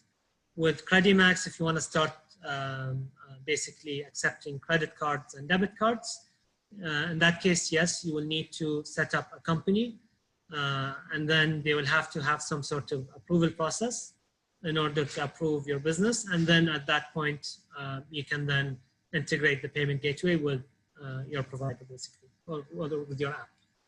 Najma, I've seen your question. I'm gonna answer it later. So Mariam is asking, do I need a CR to start receiving payments on my platform? Legally, when is the time to have a CR? So like I mentioned earlier, you won't need a CR if you wanna do either benefit pay, cash, bank transfers. You can simply use a personal account. You don't need a CR. But if you want to accept credit and debit cards, either credit cards, any Visa or MasterCard or benefit, then yes, you need to have a legal entity and you will have to go through some sort of approval process with them, and then they will have to do it. Legally, when is the time to have a CR? I would say,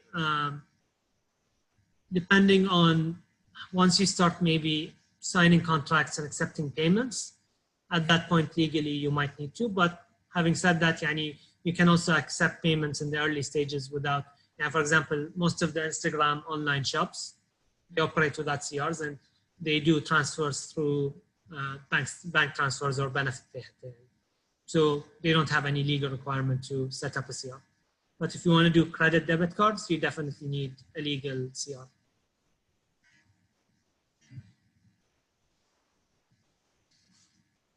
Okay, so Dima is asking, just to build on Bersha's question, could you please advise who to approach for a payment gateway for GCC market and for Bahrain market? There are a couple of providers.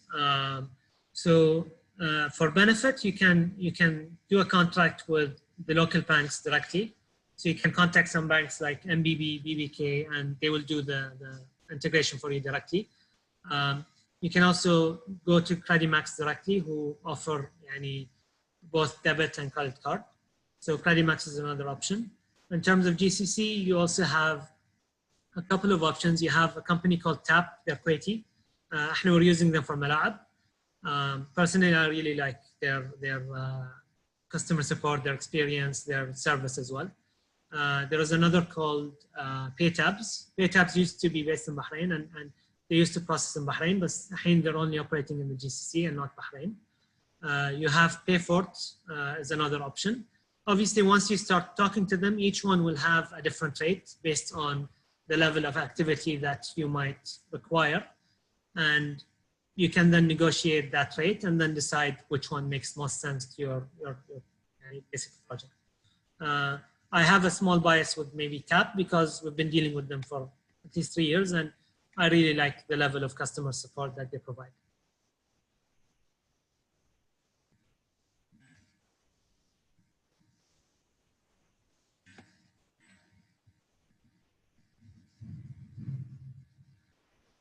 Okay, Mariam is asking, where is a good place to have a terms of use and privacy policy with good prices and good quality? In the beginning of your startup, I usually advise, and again, don't cut me on that. I don't want to be in legal trouble. But in the beginning, what we did was I literally wrote our terms and conditions. Obviously now the laws have changed and you need to have it properly drafted, but we technically wrote our own privacy and user terms by searching online for templates, by, I'm ashamed to say that, maybe go to a couple of, let's say, regional startups and maybe stealing a couple of terms from them. That also applies to contracts. We wrote our own contracts that we signed with the football pitches. Or you can also talk to, if you have any friends who are lawyers, you can definitely talk to them to help. If you really are worried about that, you can always go to some local lawyers. So I think if you reach out to Startup Magazine, they might be able to help connect you with a couple of lawyers who are usually startup friendly in Bahrain. You can also find them, I think, in the Startup Bahrain website. But I usually advise against any unnecessary or anything that won't be as important in the beginning. Don't quote me on that. I don't want to be in trouble future, but that's how I just do things. Okay, so having gone through all of that, and some of it was technical, a lot of you will still be looking at me like that. And it's normal, to be honest. It's a lot to take in. It's a lot of things that you are not good at, that you need to understand and be worried about. So what can you do in this case? In that case, you have three options that you can do in order to help you. The first is getting a technical partner, who's usually a CTO, on board. So you'd have a partner with you in the project who is a technical person, who can manage the technical team, who understands how to manage the whole process, and who can just take that headache out of you, and you can focus on whatever you're good at. Second option, the first option is ideally the best option, in my opinion, but especially in Bahrain, getting a CTO or a technical partner is and can be difficult. Second is you can get a technical advisor or a mentor. So someone who's into the tech industry, who understands how tech works, and then just reaching out to them and doing some sort of, like, you can ask them a couple of questions, you can do some sort of hourly arrangement for them to help you and to check out what the developers are working on, and basically give you feedback. And maybe if they start liking the project and they like what they're working on, you can then offer them to come in as a partner. That will help you understand how they work as well.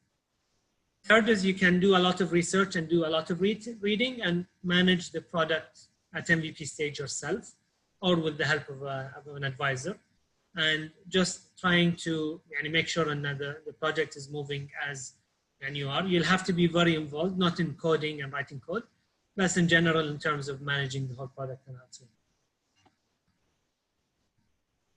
So the next step, or the fourth step, is once you've done all of that, now is the time where you can start actually building your product properly, using the concepts that we talked.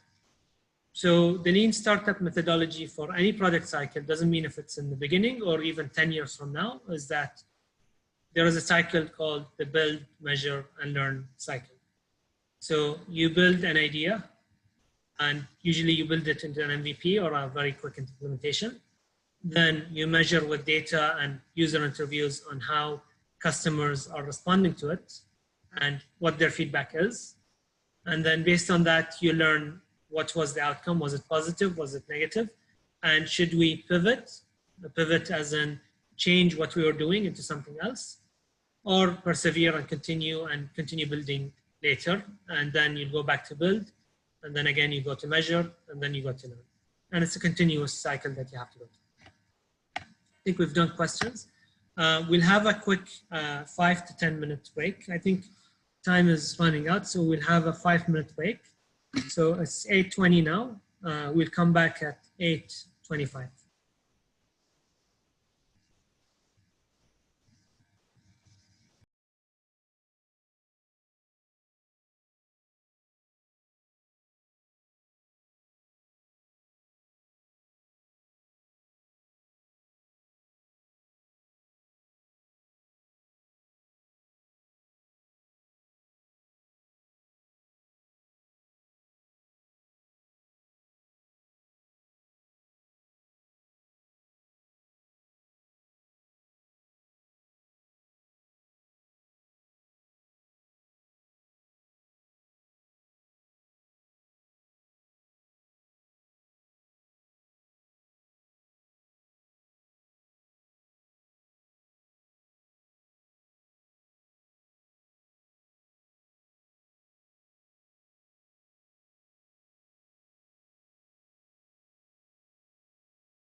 Okay, we're gonna start again.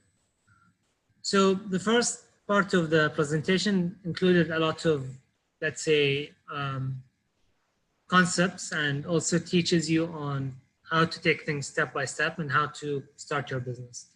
It also included some technical aspects. The last part of today's session is going to be more of a, let's say, on the ground, and why should you start your startup in Bahrain? How do you get a CR? What are the different types of CRs? What type of government support can you get? And all types of different material on that. So the first thing is, and I don't want to be biased because I'm Bahraini and I started my startup in Bahrain, but why Bahrain is the ideal place to launch a tech startup, especially when we're talking about this region. First thing is the fact that we have virtual CRs. So a virtual CR is something that was introduced a couple of years ago. It's also called Sijilli.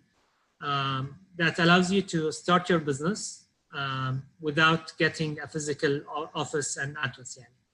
Because with startups, especially in the beginning, you might be one person or a couple of people. So it doesn't make sense that you would need to find an office and pay like 1,000 over 1 year if you're renting an office for 100 dinars a month, which is the minimum. And then getting an office and registering it, it's a very high cost. So it allows you to simply get an address and even work from your home or a garage. Second is Temkeen. To be honest, we're really, really, really lucky as Bahrainis to have Temkeen. I've spoken to people from across the GCC, across the world, from the US, from Silicon Valley, from Europe. And whenever I tell them about what Temkeen provides, they literally open their eyes. And I've seen startups from outside Bahrain who have moved their company to Bahrain just because of Temkeen and the environment of the ecosystem around Bahrain. I'll be talking about their different programs in a bit. Third is low cost to launch and scale. So Bahrain, compared to the other GCC countries, is a lot cheaper and easier for you to launch your product or launch your company. Second is, in order for you to hire expats, the living cost for you to live and go out and eat and rent an apartment or a hotel, it's much cheaper compared to other countries in the GCC and in the region. Fourth is, it's a pilot market. So Bahrain in general is very small, and it's something that even the government does acknowledge, that it is a small country. That's not something bad. That's something that we can use to our advantage. Why? Because it's a small market, you do things quicker. You can experiment with things quicker. You can take things quicker. So in general, you don't need to do things on a big scale. So you can simply validate your idea, and Bahraini population in general are very, like I mentioned earlier, very tech savvy, very welcoming, it's very easy for you to get feedback directly from them. They're very well receptive. So if we start with virtual CRs, what's the difference between a virtual CR and a normal standard CR? So with a virtual CR, you can literally get it in a day or two maximum. Doesn't take much, but it's much quicker than getting a normal address, which requires many more approvals. Even though the whole thing is done online on both, which is a great thing from the ministry, but getting a virtual CR is quicker. Second, a virtual CR is not much, it's cheaper in terms of getting it. So it's around 50 only if you want to get a CR without a license, versus around 220 plus for a normal CR. For a virtual CR, you don't need a physical address. You can open it and literally work from home, from coffee shops. They're not going to ask you where you're working from. But with a normal CR, you would need to. In terms of business activities, there are restricted. You can't get a virtual CR for any activity. They're more restricted and more limited. And they're mainly geared towards technology, freelancing, doing things online. Standard CR, you can open literally any type of activity, and it's also open in my next note to foreign ownership. So virtual CRs currently are for Bahrainis only. Can you hire foreign workers under a virtual CR? You can't. With a normal CR, you can, but again, you might not need to hire let's say people on visas in the first couple of months. Second, Temkeen does support you if you want to get a virtual CR, so up to 5,000. With a standard CR, you can get support of up to 20,000 plus dinars. Temkeen. So the support and the grants that Temkeen gives is not something that you need to pay back. It's a grant given by the government to encourage more people to open their own businesses. So nobody's going to question you to pay it back, or it's an interest-free loan that you need to pay back. No, they're going to give you the money as support, and they're not going to ask you to return anything unless you do some sort of fraud. So Temkeen has a number of programs. The most important thing I'm going to talk about, one is the training and wage support program. So if you want to hire Bahrainis who are fresh graduates are considered people who have less than 2 years experience. And by less than 2 years experience, they could have worked for 10 years without being officially registered as employees. So as long as they haven't, they will still be considered as fresh graduates or new employees. So Temkeen will cover 50% of their salaries for 12 months, and then another 30% for 6 months. And how you can get that is that you can either do it on a month-to-month basis. So every month you submit a payment request on their portal to receive that money, and you attach some documents that they will request, and you'll get the money back. Or you can do it on a quarterly basis. So every 3 months you submit these documents and then they pay you. The second is the wage increment support. So assuming that you have an employee that has been doing well and you want to give them a raise. So Temkeen will support 100% of that raise for 12 months. So assuming you pay someone 450 dinars and you want to pay them 600. So Temkeen will cover the 150 that you added for 12 months. And then you can also apply for another raise after that, as long as you maintain and you don't finish the 12 months and then you take them back to 450. Third is training support. So if you want to send your employees on certain training courses, you can do that, and Temkeen will cover the cost for 100%. You don't need to pay literally anything. The second program that Temkeen has is the business development program. So Temkeen will cover 100% of your costs in terms of accounting and auditing. And once you get a normal CR, it is by law required for you to do an audit after 2 years. So Temkeen will cover that for 100%. They will also cover your costs for cloud computing and hosting by 100% as well. And again, how you do it is that you have to either pay and then resubmit for them to pay it for you. The second thing is that they will cover 50% of your costs in terms of if you need any machinery and equipment. If you're, for example, starting a restaurant, you might need certain ovens, you might need certain microwaves, pans, they will cover that. If you're opening a gym, they will cover the equipment that you need to buy in order to, so your treadmills, your bikes, your dumbbells, all of that, they will cover 50% of that. Obviously, they will evaluate what your activity is. So if you're a restaurant, they won't provide you treadmills, for example. Second is also, as well as, I'll talk about it maybe in the information communication. So marketing and branding. So if you want to get a logo, if you want to do some sort of marketing, social media marketing, if you want to hire a marketing agency, if you want to do marketing yourself on social media, Instagram, Snapchat, Facebook, they cover 50% of that. Information and communication technology, if you need any online subscriptions, so your emails, your live chat, your ticketing systems, even laptops for your employees, if you're a tech startup, they will cover that. If you need to attend any exhibition and any conventions related to your scope of work, they will cover that as well. Business consulting, if you want to bring someone to consult you on your business, again, they will cover 50%. And quality management, if you need to get certain certifications such as an ISO or whatever you require in order to build your business properly. So Temkeen's program usually runs for 36 months, 3 years. So for 18 months, they will provide you that support in form of a grant. And then they will have an additional 18 months where they evaluate your business and your growth and how you spend the money. And then after the 3 years, you can submit another time. And it can be an even bigger, let's say, grant amount. One important note I want to talk about is, and it's related to virtual versus normal CR, is getting your own office. I always recommend startups strongly against, whether I'm seeing that some questions are being asked. So once I finish within the next 10 minutes, we'll have the remaining for Q&A basically. So you don't really need to get an office on your own in the beginning. So in the beginning, we were working literally from coffee shops, meeting and houses. Because we're a small team, we don't need to do a lot of work online or offline in a physical address.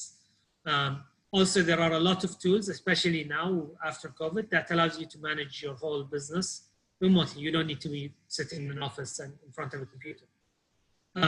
Again, trying to keep your costs as low as possible in the beginning, it's important. Third is, we did get our own office at one point, but you don't only pay for the rent. There are a lot of other hidden costs that you're not aware about that you will start paying, including setup costs, buying your furniture, stationery, opening an electricity and water account, Beledia, municipality, monthly rent, you have municipality fees, coffee and snacks, regular maintenance, whatever you need, all of these costs that are gonna keep piling up, stationery and these things.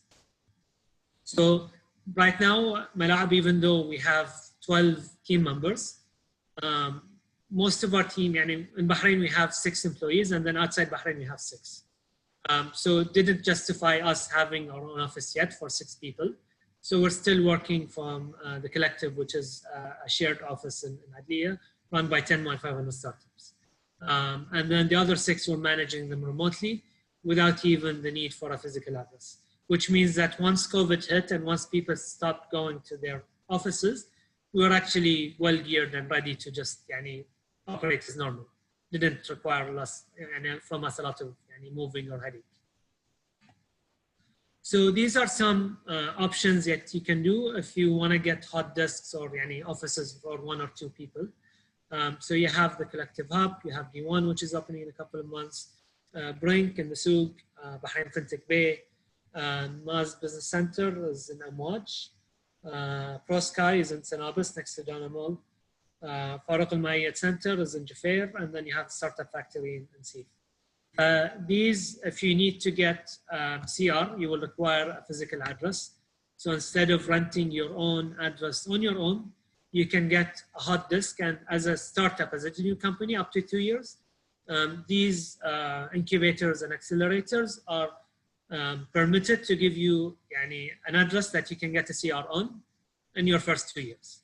And usually it will cost anywhere from 50 to 150 dinars, depending on each and the type of level of service that they require. Okay, so I'm done in terms of my presentation for today. So we can spend the last 20 minutes on questions, and if anyone has anything they want to share.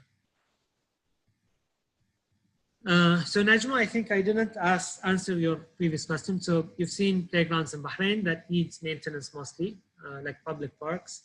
So does our app help provide annual maintenance contracts for playgrounds?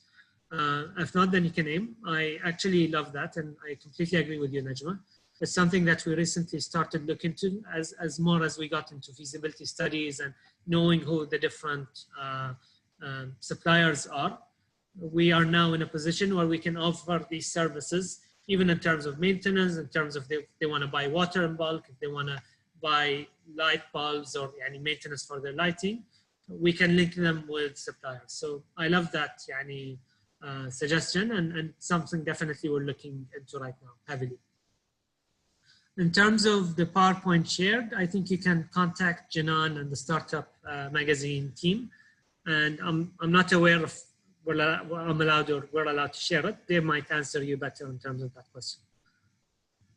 So Dima, do you think it's best to launch for GCC market or more than one country, or launch just one country at a time like Bahrain or Saudi and then scale to other countries?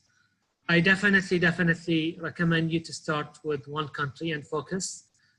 Because part of our experience, and as we managed to start scaling and growing further, what we found out is that each country is very, very different in terms of how people think, how people interact, how they perceive things.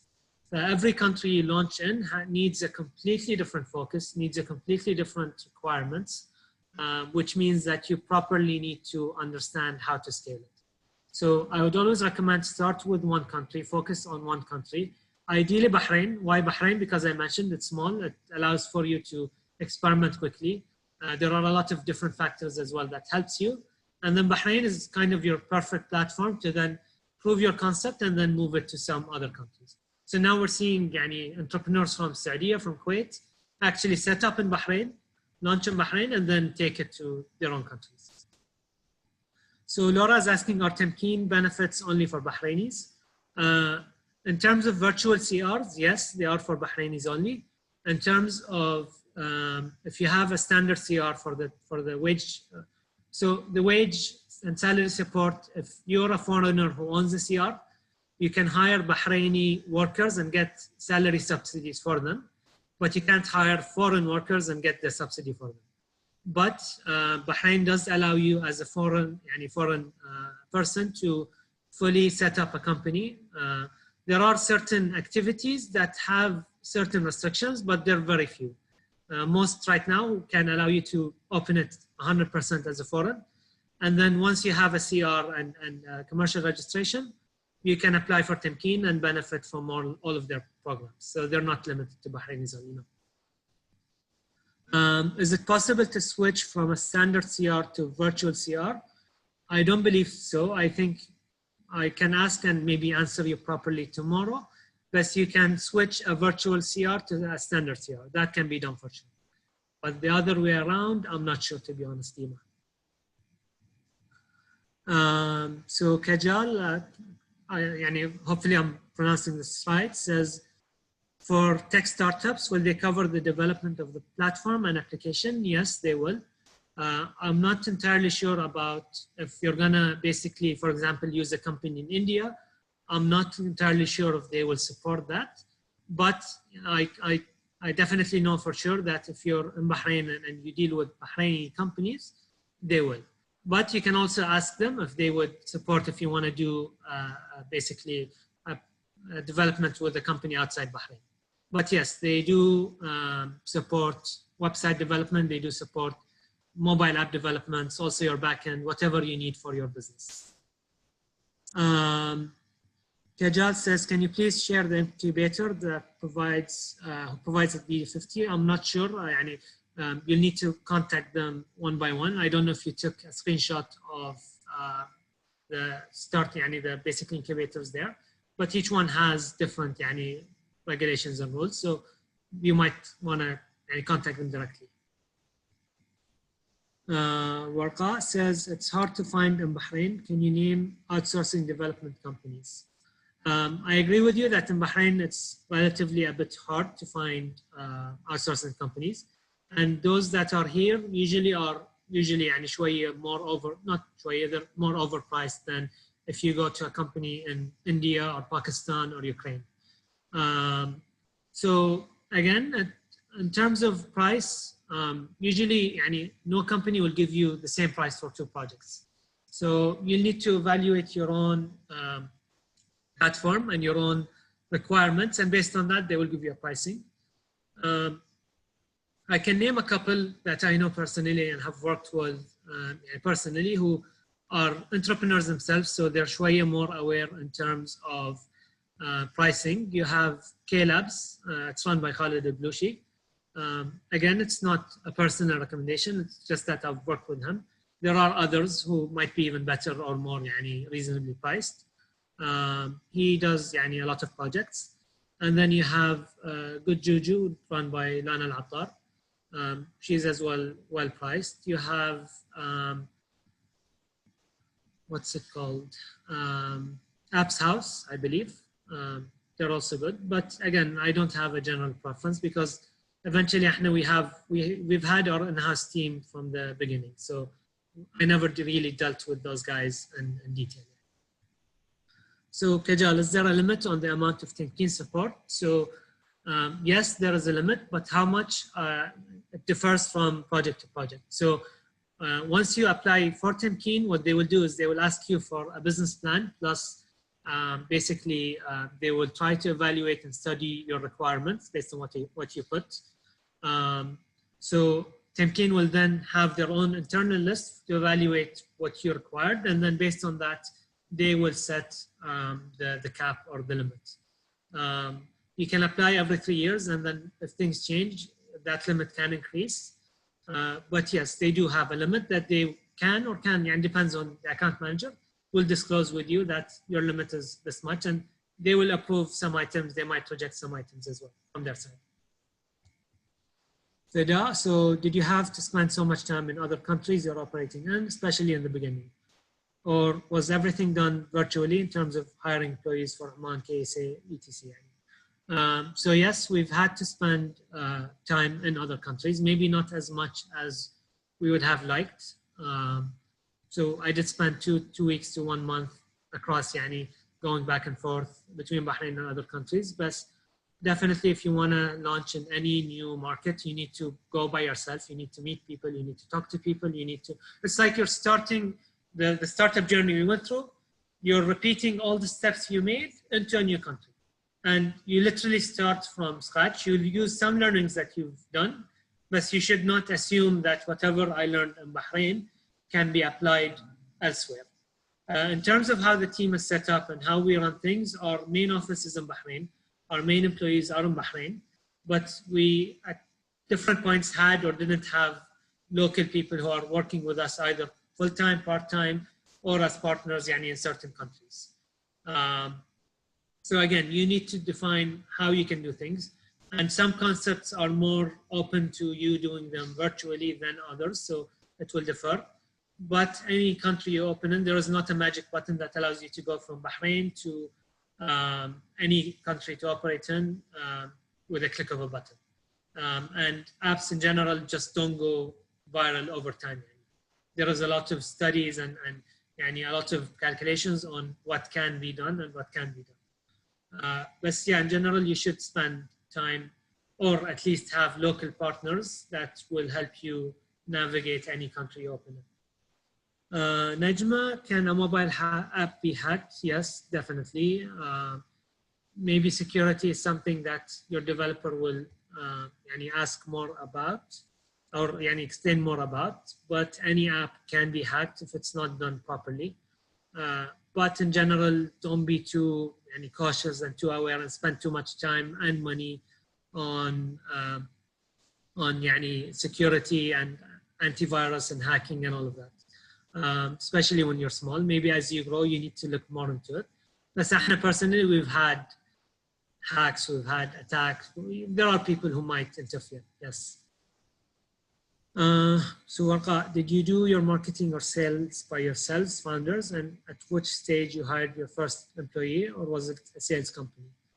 In the beginning, you will need to do literally everything by yourself or with your partner or with your other founder. That's how startups are. You can't afford to hire a whole team from the beginning. You will need to do a lot of things that you don't know how to do. So in the beginning, I didn't even know how to open a CR. I didn't even know how to properly do a sales pitch. I didn't know how to talk to clients. It's something that will come with time. And day by day, the more effort you put in, the more you read, the more you research, the more you try, the more you fail, the more you'll start developing these skills.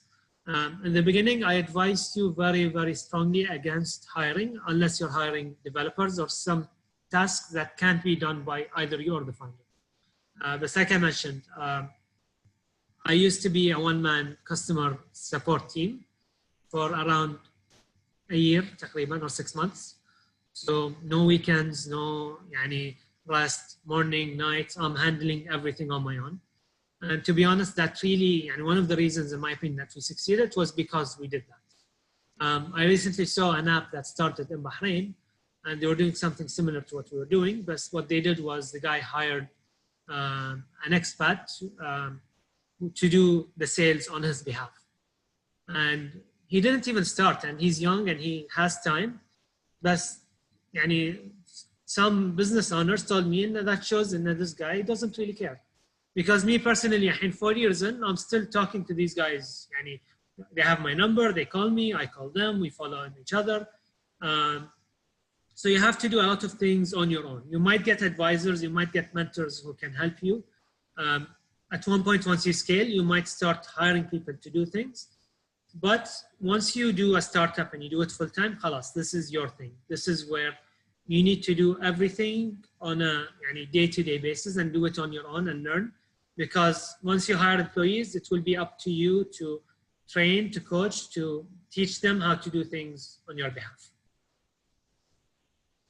Sales company, I would strongly advise against that, depending on your platform. But sales in the beginning helps you understand how to price your product, how to, what requirements do people need, do companies need. Do it yourself in the beginning. I'll shift to the chat and then I'll come back to Dima and Maritus because I can see some chats are there. So Laura, I answered your question, I believe. Mariam, you can ask the Startup Workshop team and Startup Magazine team and Janan, they will advise you on that. Harsha from WebMe. So for you guys who are asking about mobile development companies, so Harsha has a tech startup, which is, they have WebMe, they do mobile development and application development. So she's shared her number, so you can maybe reach out and see how they do. So I'm glad that she's here as well. Okay, so back to Dima. So when you say one country at a time, is this related to marketing to target the audience, or will the app change for different countries? The app is the same, the website is the same. You don't need to build an app for Bahrain, an app for Saudi, an app for Kuwait. The app is the same, but in terms of your operations, in terms of your marketing, in terms of how you're acquiring customers, the effort, the focus you put within your team, you're going to be scattered across different countries. And like I said, each country has different requirements. They have different culture, they have different background, they have different needs. They like to do things differently. So it might be hard for you to handle a couple at the same time. If you can do that, or if you have a concept that doesn't require a lot of, for us, our platform is very operational intensive because we're dealing with football pitches and venues and also with users, and we're in the middle. So it requires us to always be involved and help, and if a mushkila or some problem happens, we're always involved. But no, you don't need to build a separate app or website for each, separate for each country. So Shurug, in your case, you quit to take over. I think time limit will be as a barrier if you're an employee. So even though I told you guys that I quit, and I always tell people who are serious about launching their startup to quit in order to do their job properly, I always also advise against quitting from day one. So don't just get an idea and say, okay, khalas, I'm gonna quit and do it full time. What I did was, in the early days, because we were not sure it's gonna happen, I used to work after working hours, I used to work in weekends, I used to work both at the same time, until we reached a point where we launched our MVP, and I was really happy with the reception we got. And at that point, I decided to quit. Second characteristic is that each person's background is different. So someone might have a family, might have obligations, might have a loan, might have, I don't know, financial needs, might have to take care of someone. So for them, it might be difficult. I'm going to talk tomorrow about maybe the difficulties we faced and the challenges, but it is so difficult, especially in the beginning. So you have to evaluate your own state of, in general, how your life is, what your obligations are. To me, I was at a point where I was unmarried, I didn't have any loans. Alhamdulillah, my family can support if needed. I didn't go to them, to be honest. And I had enough savings to at least help me survive for at least a year. So at that time, I could take that decision, which is a hard decision, with some sort of good safety net, but usually safety nets restrict you. And if you always rely on a safety net, at one point you need to cut that safety net and just be in the reality and know that if you fail, you don't have a lean, let's say, backup plan. So yeah, definitely recommend you guys, if you're serious about, and if you build something and you're serious about pursuing it, you have to go for it full time in order for it to reach the full momentum and even level. Isra asks, I think Isra has a law firm. So she's a lawyer at the MENA Chambers, which is again amazing to have.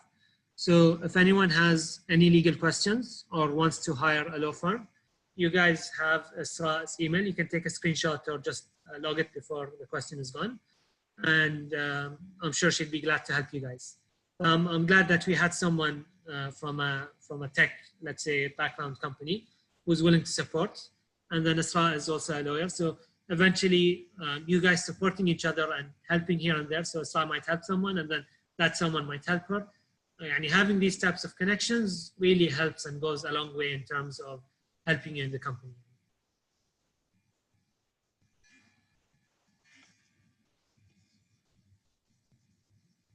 Okay, so Kajal also has a consultancy firm that assists in incorporating companies.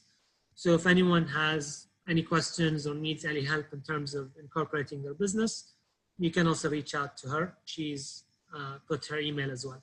So I'm glad that we have all these different people who are willing to help and reach out to you. So we have 2 more minutes for any questions that you guys might have.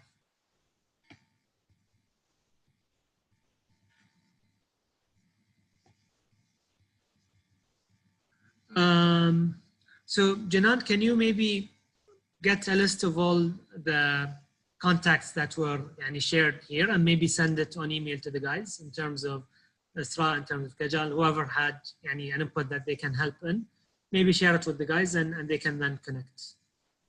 So some people might need legal advice, some people might need a development company. And since we have people who are into this workshop, you can maybe send it to them on email later and get them to contact each other. Fida, again, maybe if you can contact Janan and the Startup Magazine team.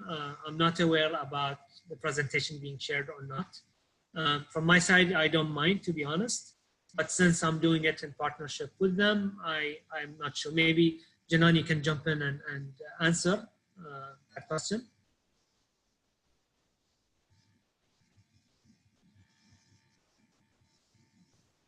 Or Hey maybe everyone. Yeah.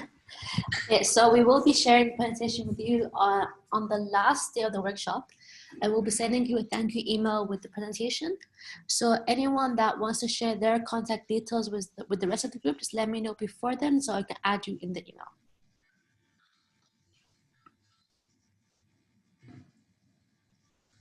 Okay, we have someone for branding as well. That's amazing, to be honest. I'm really happy, and I think I would have liked this workshop to be physical, obviously, for you guys to be in one space, for you guys to meet and talk and interact. Unfortunately, we couldn't due to COVID, but I'm gonna try to open the mic tomorrow in the last hour to 45 minutes for you guys to maybe share what you guys are doing, how you can help, what challenges you've been through. So I'd like you guys to prepare that for tomorrow. In order for you to start interacting and having some sort of interaction between each other. We have to do what we have, but I want it to be more interactive, hopefully tomorrow. Okay, so I think we're about done. Last thing before we finish is that we have, again, the internships announcement. So again, if anyone is looking for internships, these are some of the opportunities. Also, if you want to share your CV or resume, you can do that on workshop@startupmagazine.com. And then Janan and the team will be reaching out to the ecosystem and the startups, and then maybe sending your CVs to potential companies who are looking for it. Thank you very much, guys. Have a great night and see you tomorrow.